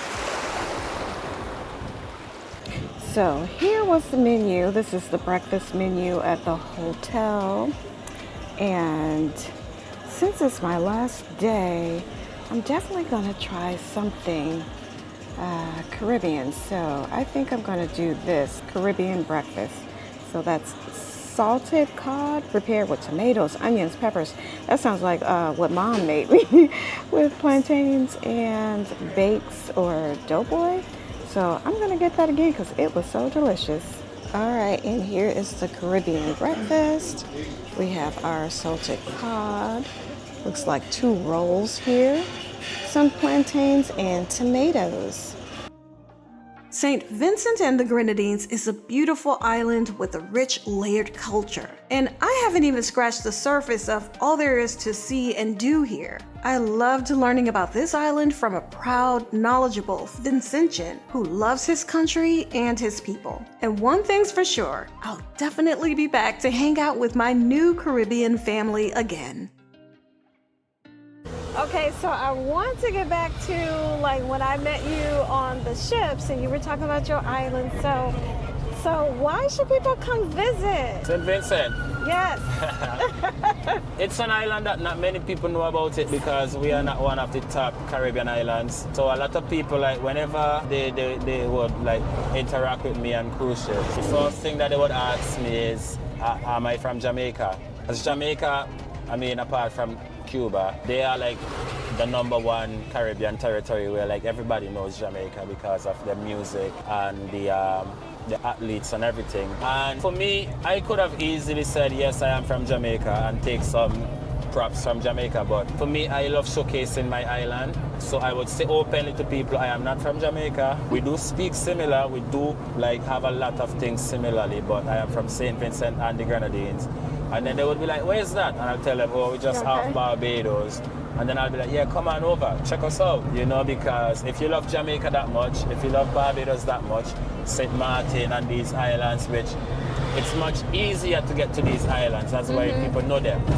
You're gonna love St. Vincent just as much because I've been to so many different other Caribbean islands. The culture, it's pretty much the same. So it's the same experience. So instead of going back to Jamaica 100 times, Barbados 100 times, try St. Vincent for a first time, you know, and then when you come here, you have the luxury of going to, if possible, 10 different islands because it's St. Vincent and the Grenadines, 32 islands in one. St. Vincent being mainland, then you can go to Beckway, which is like a new country, but we just call it Beckway, another Grenadine island. You can go to Canawan, which is like another country, Union, Myro, you know, and it's an experience. You can do 1, 2, 3, 4, 5, 6 different island hopping, and you know, you get your money's worth. Yeah, but traveling to and fro to get flights. But we have a number of airlines now that have been like frequenting our shows and ports, and we're slowly becoming a tourist destination. And we just recently opened an international renowned resort, a hotel, Sandals, and we're just building a brand new cruise port as well, which should be able to like bring cruise ships to St. Vincent. But it's we used to be called the gem of the Antilles. It's a hidden gem. Like you come here, not many people know about it, and then you get to see so much, do so much, and you just fall in love with it. And then you can go and tell somebody about St. Vincent, and they won't know where it is. That's one thing you have over them. I've been to St. Vincent and you've never been. Yeah. Because you ask as many Americans, which Caribbean islands have you been? They're gonna say Jamaica. Right. They're gonna say Barbados, you know. So if you can say to them, well, I've been to St. Vincent, then you have that over them. When I said I didn't tell anybody, you know, first what island I was going to. Yeah. And the top guesses were Jamaica. Mexico, and Bahamas. Yeah. So it's like nobody suspected, you know, St. Vincent. Yeah, it's a hidden gem. On my very first solo land trip, I went to St. Vincent and the Grenadines. And I stayed at the Sunset Shores Hotel, Bar, and Restaurant on Villa Beach. In this video, I'm giving you a tour of not one, but 2 rooms. Room 32, an Ocean View King room, and Room 30, a Garden View double. Let's take a look. All right, and here is Sunset Shores. This is where I am staying. Very nice place. Like I said, I really enjoyed staying here. And here's the room I stayed in at the Sunset Shores in St. Vincent and the Grenadines. So walking into the front door, to your left here, you have a closet. You have hangers with hanging space. You have an iron and ironing board. There's room down here where you can store luggage or your shoes. On the other side, it's double-sided where you have some shelves. You have your safe, towels, and an extra blanket and a hair dryer. And there's even space that you can store more items below. To the right side, when you walk into this room, this is room 32, there is your bathroom. And there's plenty of vanity space here. You have your toiletries area, overhead lighting. The bathroom has a beautiful soft beige decor. Tub shower combo.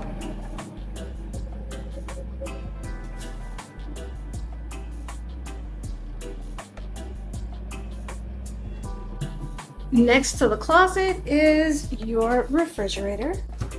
They do provide you with some creamer below for your coffee. Once you're booked, they greet you with a welcome drink. You can either get fruit punch or rum punch. You do have a bottle of water. The first bottle of water is free. You can purchase another one after that, or they will allow you to go have this bottle refilled. Also, here is tea and coffee that they have for you. A little brown sugar, ice bucket, your cups and saucers, and water glasses. So to the right is a full mirror. Walking into the bedroom, this is a king room. So there's a king bed. You do have 2 nightstands with plenty of drawer space. But a little drawer space there. You do have your phone, a lamp, nice decor on the walls. In the corner, you do have a chair and a dresser with plenty of drawer space. Information about Sunset Shores Beach Hotel and Restaurant, and a large screen TV. And you have another nightstand on the other side. So with this room, Wi-Fi is included. They do give you a code when you check in. There is a full-service restaurant available for breakfast, lunch, and dinner, but at an extra cost. This room is an ocean view room, so there's a view of the ocean on this side. And on this other side is a view of the pool. So a beautiful, comfortable room here at the Sunset Shores Hotel, Bar and Restaurant, and I am looking forward to my stay. Now, during my stay, I worked remotely and I was able to get an outlet converter from the reservation desk for a $5 reservation fee. And this fee was returned to me when I brought the converter back at checkout. So I am at the Sunset Resort and I had to switch rooms. So this is a double room, a double garden room instead of an ocean view. So as we walk in the front door, we still have some of the same features. Now in the ocean view room, we had a closet here. So there was a door on our hanging space and our shelves. No big deal. But here is our hanging space. We still have an iron and ironing board. We still have the same space, just no door. We still have our blankets. Our towels are safe. And what is this up here? Oh, this is our hair dryer up here. The only thing, it was down here on the lower shelf before. So same setup, our coffee station. I still got another welcome drinks with switching rooms because I'm checking in again. And we still have our creamers available to us.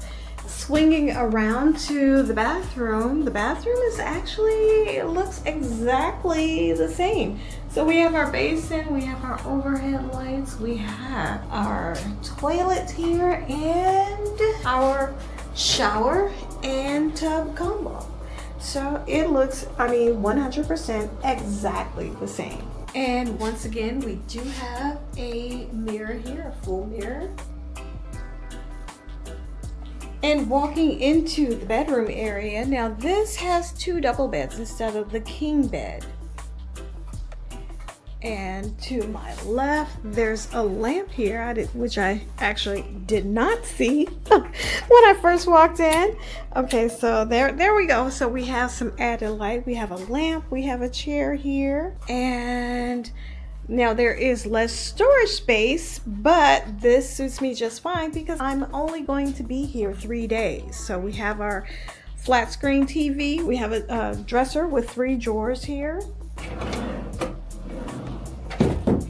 And we do have a nightstand in the middle with a phone, a directory if you need it. They have the same accents and decor in the ocean view room. And we have a little light over here as well. Turn this on, give us some more light. All right, and we have ins and outs of St. Vincent and the Grenadines and our Sunset Shores book. My view this time around is poolside. So I'm still on the upper deck and they are preparing, from what I heard, is a school event, and I heard it was a prom. So they're doing a setup for a prom. I don't know if that's tonight or tomorrow or exactly what. Now I was 2 doors down this way before in my ocean view room, so I can still see a little bit of the ocean, and I have just a fuller view of the poolside. So this is a tour of room 30 at Sunset Shores. It looked like every room and the view from the restaurant overlooked the pool and the garden area. The staff was very friendly and provided exceptional customer service. There's a comfortable sitting area in the lobby, which I actually used while waiting for transportation. There's also a sitting area off to the side that seemed to be great for drinks and conversation with friends. There's a restaurant and a bar that made the best rum punches ever. They were very generous with the pours and even offered a few complimentary drinks. I did have breakfast, appetizers, and lunch in the restaurant on a couple of occasions. And this was like some of the best food I've ever had. Check out the vlogs to see what I got. And the hotel is right on Villa Beach, which hosts a walking path and boardwalk, and is right across the way from Young Island. I had a great stay here at Sunset Shores Hotel, Restaurant, and Bar, and I will definitely stay there again on my next stay. Here's what I paid for my first solo land trip to St. Vincent and the Grenadines. First, for my airfare, I booked my flight 7 months in advance, and my flight on American Airlines from Miami to St. Vincent and the Grenadines was $844.81.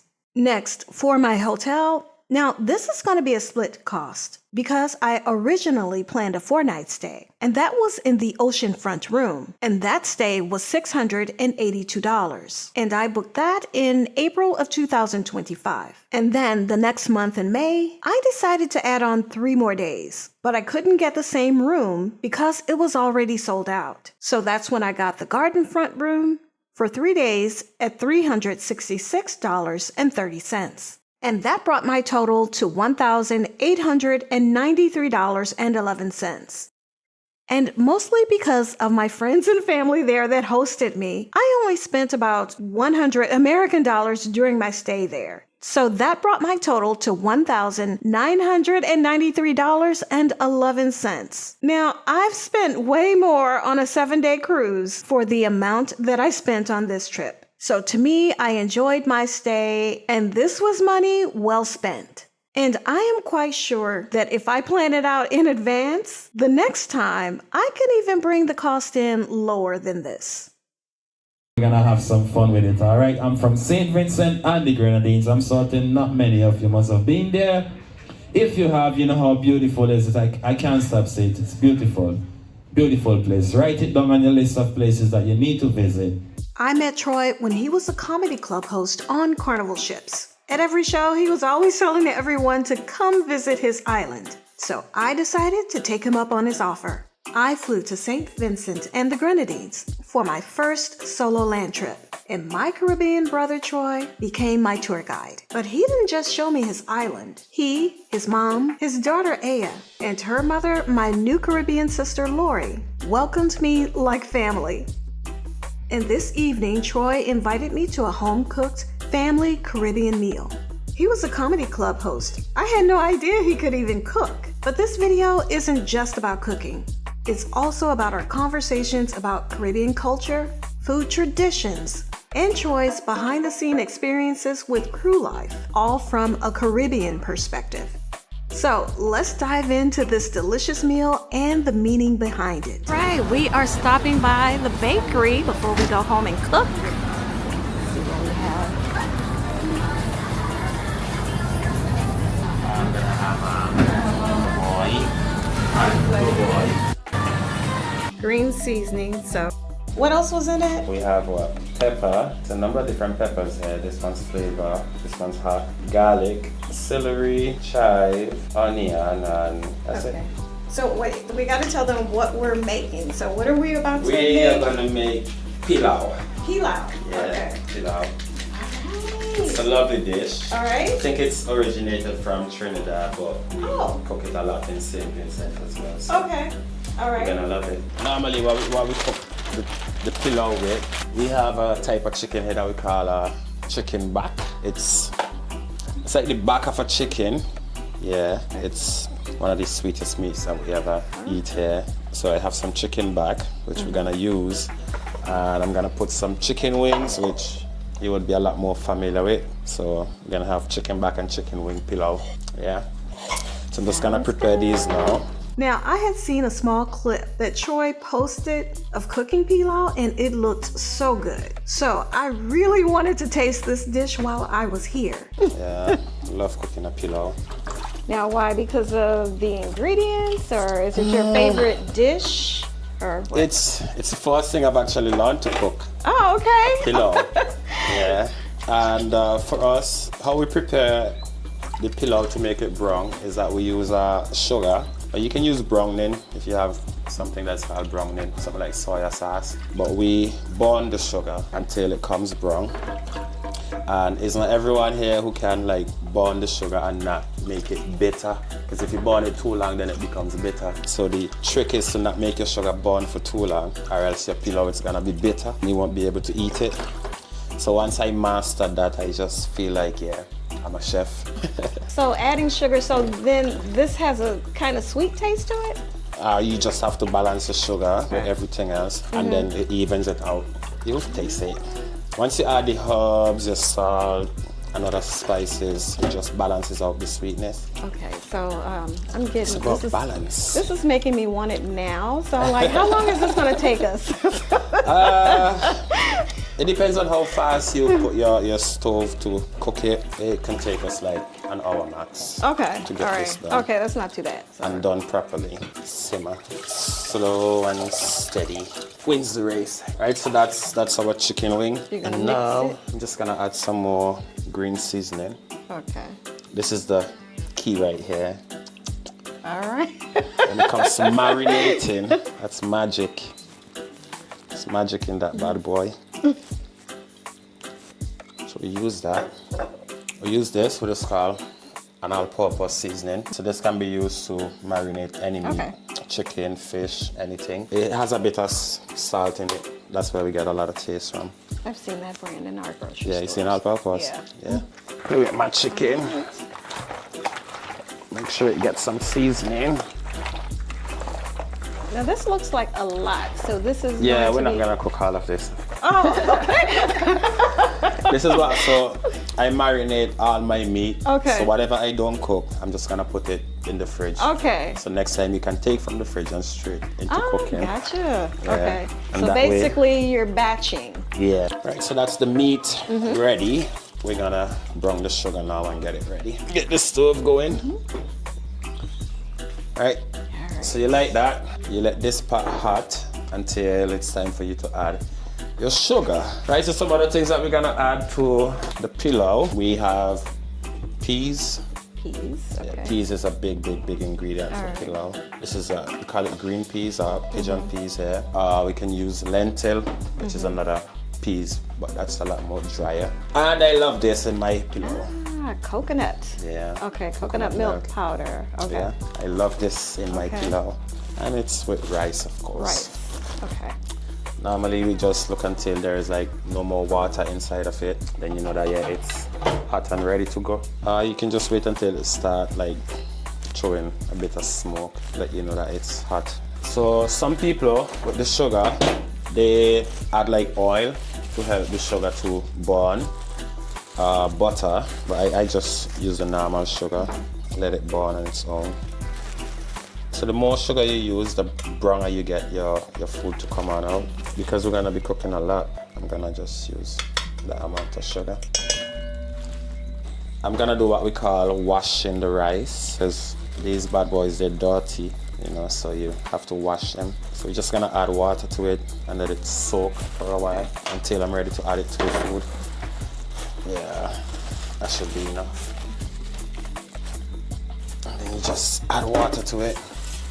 You accept that it's brown enough, and then you're ready to add your rice and peas. I'm gonna do it a lovely way. So our sugar starts to burn already. See it burning? Yeah.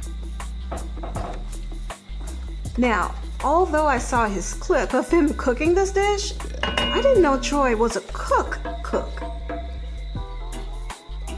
This was real cooking from scratch, and now I was even more eager to taste the final dish. Once you see it start bubbling like that, you get ready to mix it all in until you get the desired brown that you want. Whether you want it caramel or you want it like deep brown, so I'm gonna start mixing it. You just have to know like when to add your chicken so that it doesn't go bitter.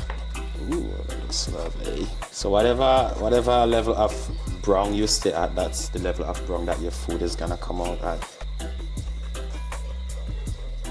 Yeah, not everybody can do this back home. So this is the key. Once you get this right, yeah. Okay, so not everybody can do this, all right? So, okay. And that's a good shade of brown. Okay. So I'm just gonna start adding the meat now. Some people would add water before they add the meat. I don't. Oh, that looks a lot. I don't do that. I just do this, and then we start stirring.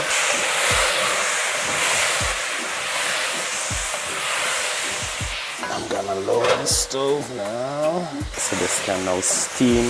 Now you can come closer, see what it's like. Maybe a few more pieces of chicken. You smell it already.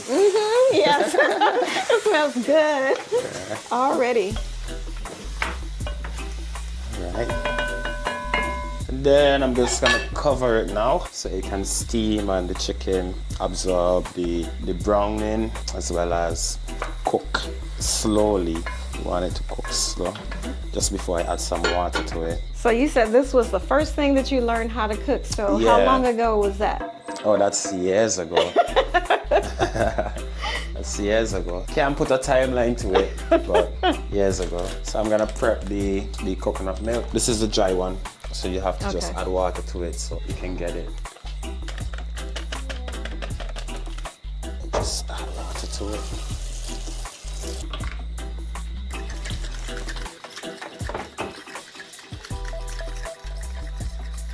This gives your pilau a nice flavor as well. I mean, coconut in everything, it's just a different taste. It gives it a nice flavor. So hopefully this would be enough water to cook everything that I want to do. All right. I might just have to add some otherwise. Ooh. It looks good.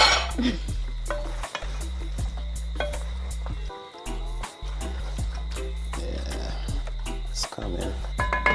Yep, our chicken, we're good. Prep some vegetables now. Okay. Time to prep some add vegetables. some carrots. Carrots. We call these flavor pepper. Flavor peppers. And I don't know why they call these sweet pepper, but They look like baby bell peppers. oh, you call them baby bell in the US? They look like bell peppers, just small. We call them sweet pepper. Okay.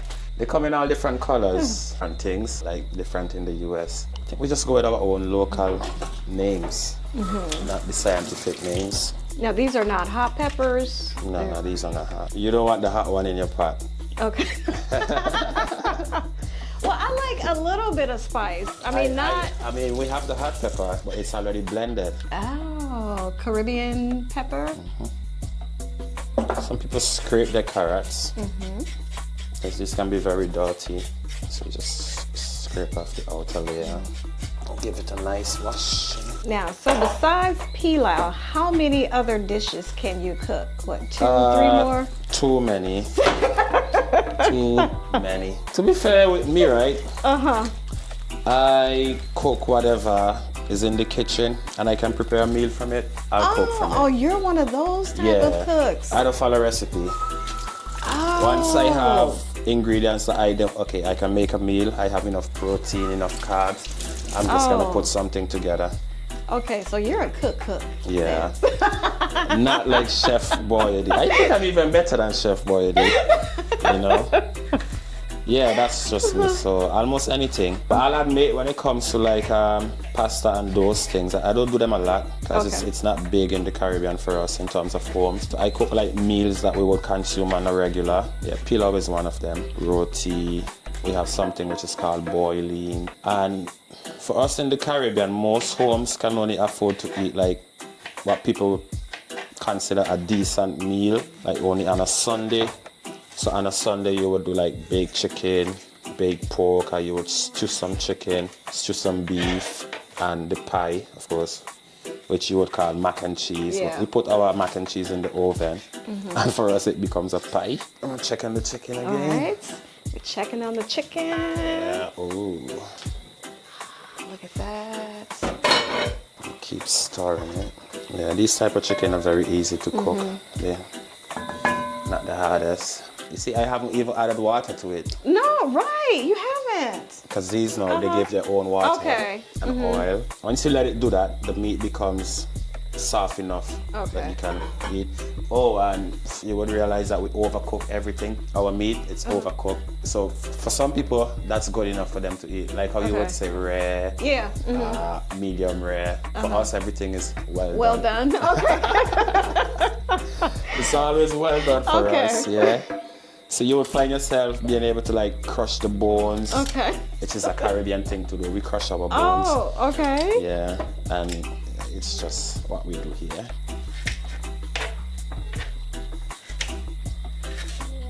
These you can just cut whichever size you want. For me, the smaller the better, especially because my daughter, she's gonna be picking them out.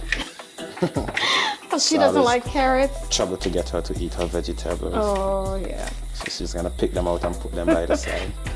So the smaller I make them, I'm hoping that she would at least swallow some. we normally plant them here. We normally plant them, but they are seasonal. Yeah. And then if we don't have them planted, we have them like this, so we buy them from the supermarket. Whenever they are in season, they're very expensive. Yeah, we love them. We love our green peas. We let them go dry, and then we make soup from them. The key to cooking is to cook with love. You know, we cook with a lot of love. Most times we cooking, we put some music on. You take pride in doing it, and then your food comes out sumptuous. You know, if you have a love for cooking, yeah, you're gonna enjoy every meal that you prepare. How long do we let the rice soak? As long as you want it to soak for. I normally soak it until I'm ready to add it in. Yeah. So once I realize that the chicken is cooked, I add the rice, and then that's your food ready for you to eat once the rice is cooked after. There's nowhere I can add another ingredient to it. So I'm gonna add now the peas. I'm gonna add the green peas to it, so you can go ahead and start cooking with the chicken. I love loads of peas in my pilau, so I'm just gonna add 2 cans. Okay. Oh, and it's not pilau if it doesn't have peas in it. Yeah, it's brown rice. Oh.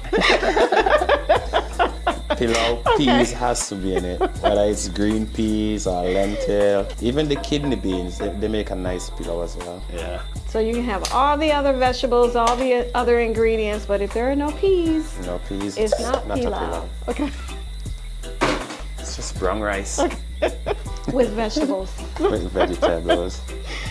So now, because I've added the peas, I'm gonna give it some water, but not just any water. I'm gonna add my coconut to it. So this can already start to simmer in the meat. And now with that water, I can now turn the stove up a bit. More fire.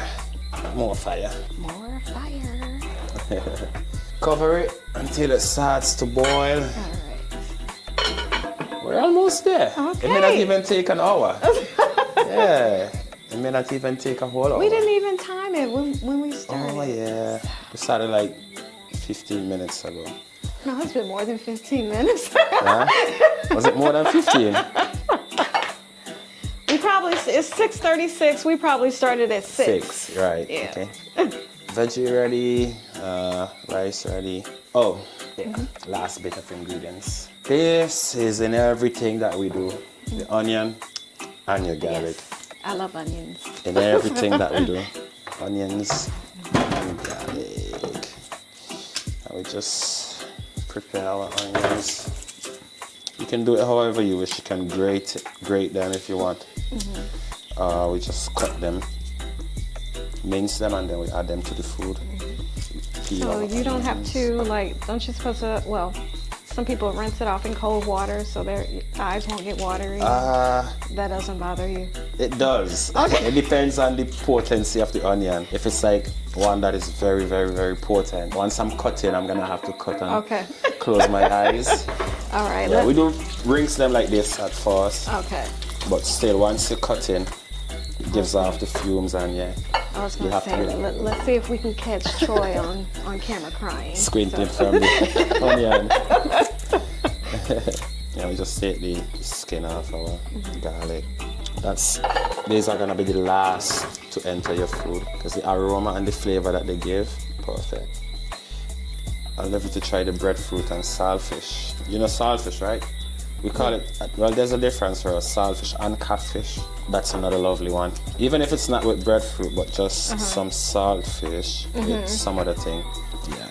When I make that, it's lovely. It's lovely. Yeah. We'll make some, definitely. Tomorrow we're either gonna make Well, it depends on how much of this we eat tonight. Roti, saltfish and something. Yeah, that's what, I mean, you talked so much about the roti, so and I've never had it before, so I'm hoping I can get some homemade roti before I leave. Definitely, you'll be able to get some. So it's just... Ooh. I'm just gonna start.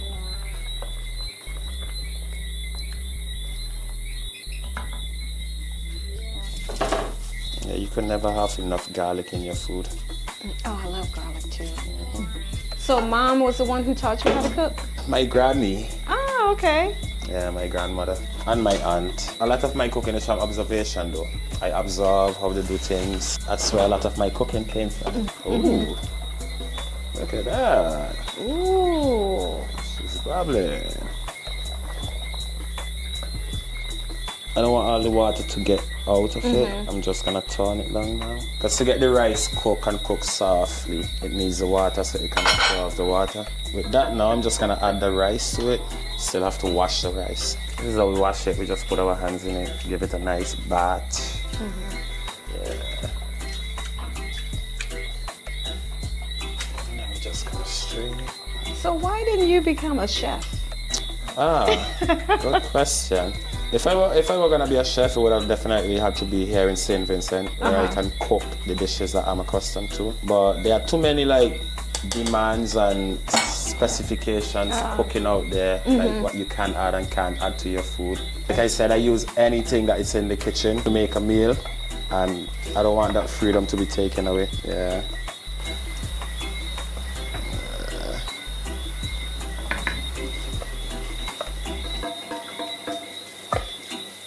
So another thing, unlike me, I see you don't measure anything. You don't use measuring. We don't measure.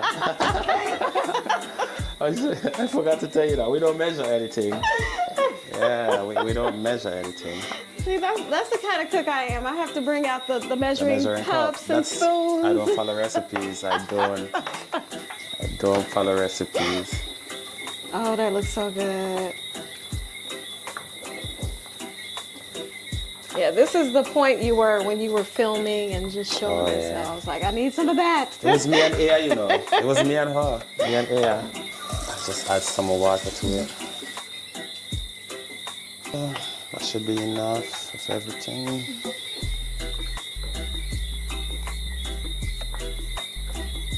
Now I'm gonna do a taste test to see seasoning. Maybe I need to add salt. And there's another bad boy, Maggi. You know Maggi? It's a Caribbean seasoning that we use. Okay. I think I should have one here. Get Maggi. Give your food a nice flavor. And of course, some ketchup has to be in my pillow as well. I love a ketchup in the pillow. Ketchup? Yeah, add some ketchup. Okay, now that's an ingredient I did not expect. Some tomato ketchup. Okay. As well. So that's why I taste now to see how much of each I need to add to give it the right balance and right flavor. See, this is where I break out the measuring cups and spoons. Nah, for me it's just, you let the tongue guide you.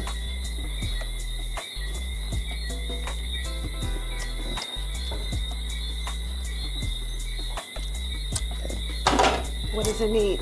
A lot. A lot. All right. So I'm just gonna top it up with some more all-purpose. All-purpose? Yeah, all-purpose. Okay. That's what it's yes. called. Definitely need some Maggi in it. Give it some Maggi. I can't tell you how much because I don't measure. So it just goes off of what I just taste, and then I know how I want my pillow to be tasting. And it's not just me. I know how I want it, so that people would enjoy it and eat it. So I'm just gonna use about half of this. Crush it up. It gives the food a nice flavor. Maybe a bit more. Depends on my taste bud. That reduces the amount of salt that I should use. You're scared? Yeah, that should be good. Yeah, put some ketchup in it now. Okay. As well. And ketchup. Let everything cook. Yep. I'm gonna stir everything up. Now, are any of these ingredients your ingredients? Like yours, not a secret ingredient, I guess, but something that you added? Or is this, all this is normally what goes in it? Not everybody would put Maggi in theirs, and not everybody would put ketchup in theirs, but the others are standard. Yeah. If I had a hot pepper, I would have put it. Okay. Use some that is already blended. Not much though, because I want my daughter to be able to eat it. But it still gives a flavor. Pepper still gives some flavor. Alright. That should allow me to be able to taste again once more. Okay. Taste number 2. Yeah, and this will tell me if it's good or if it needs more. You're smiling. Perfect. Okay. It's perfect. That's perfect. it. Yeah. That's it. That's how I want it to be. Yeah. I'm not gonna give it any more fire. So only one adjustment. And now, is that normal, or do you have to taste 2 or 3 times? Nah, that's it. That's it for me. Okay. So you taste first to see how much you need to add to give it flavor, and you taste after to see if you need more. But that's it for me. Okay. Normally I get it right once. But these are gonna add a different flavor to it as well. Okay. So these would be last. Like once it's the majority of the water is out of it, I'm gonna add these so that it could just give off its aroma and flavor. Okay. And you get to taste that every bite. All right. Yeah, but that's it. Perfect. I haven't done this in over like 4 months now. Yeah, so 4 months ago? yeah. So still have it. Still have it. Margarine. People will add margarine. Yeah, this is one of the most popular butters that we have back home. Margarine. Yeah. Wanna smell it? Oh. Gives a nice flavor. For us, the bread that we eat, we don't always have relish. You know, like sausage or egg or everything. So for us, you put this in your bread or on your bread, you toast it, add this to your bread, and you're good. Yeah, I'm not gonna put much because it's very oily. That's gonna give it a good flavor as well. Yeah, and that's our pilau really, right there. Just gonna let it simmer now, let the water disappear. Add my final onion and garlic, and then should be able to eat. All right. And get the taste test. I cannot wait to taste it. And right about now, this was smelling so good. You know, my grandmother, Uh-huh. like whenever my aunt is at home, they cook every day. Uh-huh. Oh, wow. Every day. Yeah, like preparing fresh meal, that's a Caribbean thing. Most Caribbean homes, every day, they cook. Yeah, we don't do a lot of the fast food. Fast food for us, it's a treat. So you get it once or twice a month, and that's it. That's how it used to be, but recently, this generation, they change a lot of things. So they prefer fast food as opposed to cooking like that. It's faster, it's more convenient. Now, when you say cook every day, is that all 3 meals, or are you talking just a big dinner? No. So for most homes, it's 2 meals. A big dinner, yeah. So your lunch, okay, we have breakfast. Breakfast for us is normally a cup of tea, coffee with egg or plantains, if you can afford it. And then lunch would definitely be cooked. Lunch would be either pilau, roti, whatever they choose to cook. And then for dinner, you might just have another cup of tea with bread and something else. Yeah, we don't do 3 meals a day, like 3 square meals. It depends on what you can afford. Yeah. Now, at this point, the pilau looks and smells so good, I'm ready to turn off the camera and just dive in. But we're not quite done yet. Prepping our last bits to get some extra flavor. Now I'm gonna do a taste test on this. Make sure it's not a hot pepper. Okay. At my own risk. Okay. Because they look exactly the same? Yeah. They look exactly the same. It's a hot one. Yeah. That's a hot one. This one. It's just flavor. You gotta be careful. This can destroy your food because you add it and then it's just too hot. Okay. You can't eat it. And there's no coming back. There's nothing else that you can put in it to. Okay. No coming back from that bad boy. So I'm just gonna add a little bit of it. Yeah, not too much. However, these you can add as much as you want in it. Flavor ones. Yeah, there's no coming back whenever you have too much hot pepper in your food. Yeah, you could have blended this in your blender if you want to, but We just cut them. So I imagine with all of this, when you were on the ships and the food you had to eat, I know you had a hard time. I've never had that much fried food in my life until I started working on cruise ship. It was because once it's fried, food, once it's fried, you eat it. But to say get something that was like properly marinated. And the thing is, they have a lot of food. Like, they prepare loads of food. It's just how they prepare it. I don't think they cater enough for Caribbean people on the ships. We have, like, I'm not picking on the Indians and the Asians, but it's mostly Asian food. Yeah, so Caribbean people, we just have to eat whatever we think it's edible. I used to have a hard time, and I used to be like, I'm not gonna eat that again. Yeah. And what happened is that I started having only one meal a day. I never used to do 3 square meals a day. I only used to do breakfast, like on a port day, because we're up early. So I'll get up, and once we get guests off the ship, I'll go and I'll have breakfast, and then maybe I'll do dinner after. Yeah. But most meals I used to have just like 2 or 1 a day. Yeah. If it's a busy sea day, I'll have lunch and dinner. Yeah. Sometimes I just don't want to get out of bed for breakfast, because it's the same thing every day. I'm not gonna. Yeah, I can see that being hard, especially when you cook cook yourself and the way that you cook, and then have to go and eat something like that, and then the same things over and over. Yep. And for me, I can look at something, how it's prepared, and I can tell you, okay, that's not gonna be good enough for me. I can look at food and tell you, like, that's gonna eat good, that's not gonna eat good. Yeah. Okay, this is a test now to see if I'm gonna cry. Yeah, I'm gonna stand back here. See if I'm gonna cry. Yeah, some onions are very, very, very strong. Like they gave you. All right, we are on standby to see if Troy sheds a tear. I'm surviving.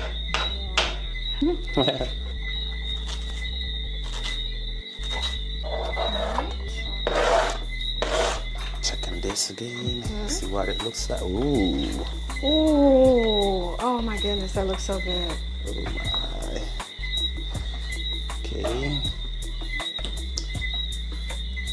Alright, time to add this.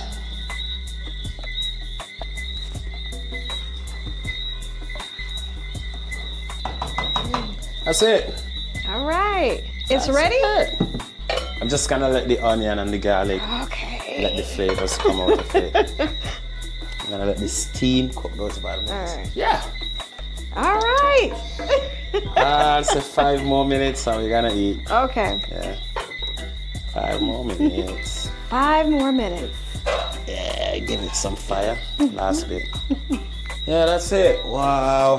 How long did we take? It's 7:11 now. Oh. So it probably did take an hour. Yeah, an hour. I'm gonna do this now. It's over. Yeah, that's it. That's it. We're off. All right, we are going to eat. Now, unfortunately, I shut the camera and everything down and didn't show you what it looks like plated. But it was absolutely delicious. Kudos to Troy. Now, I couldn't get to the point of crushing my bones like a true Caribbean. I'm gonna need a little more practice with that one. But thank you, Troy, not only for a great Caribbean meal and for sharing your island culture, but also for welcoming me and everyone to St. Vincent and the Grenadines.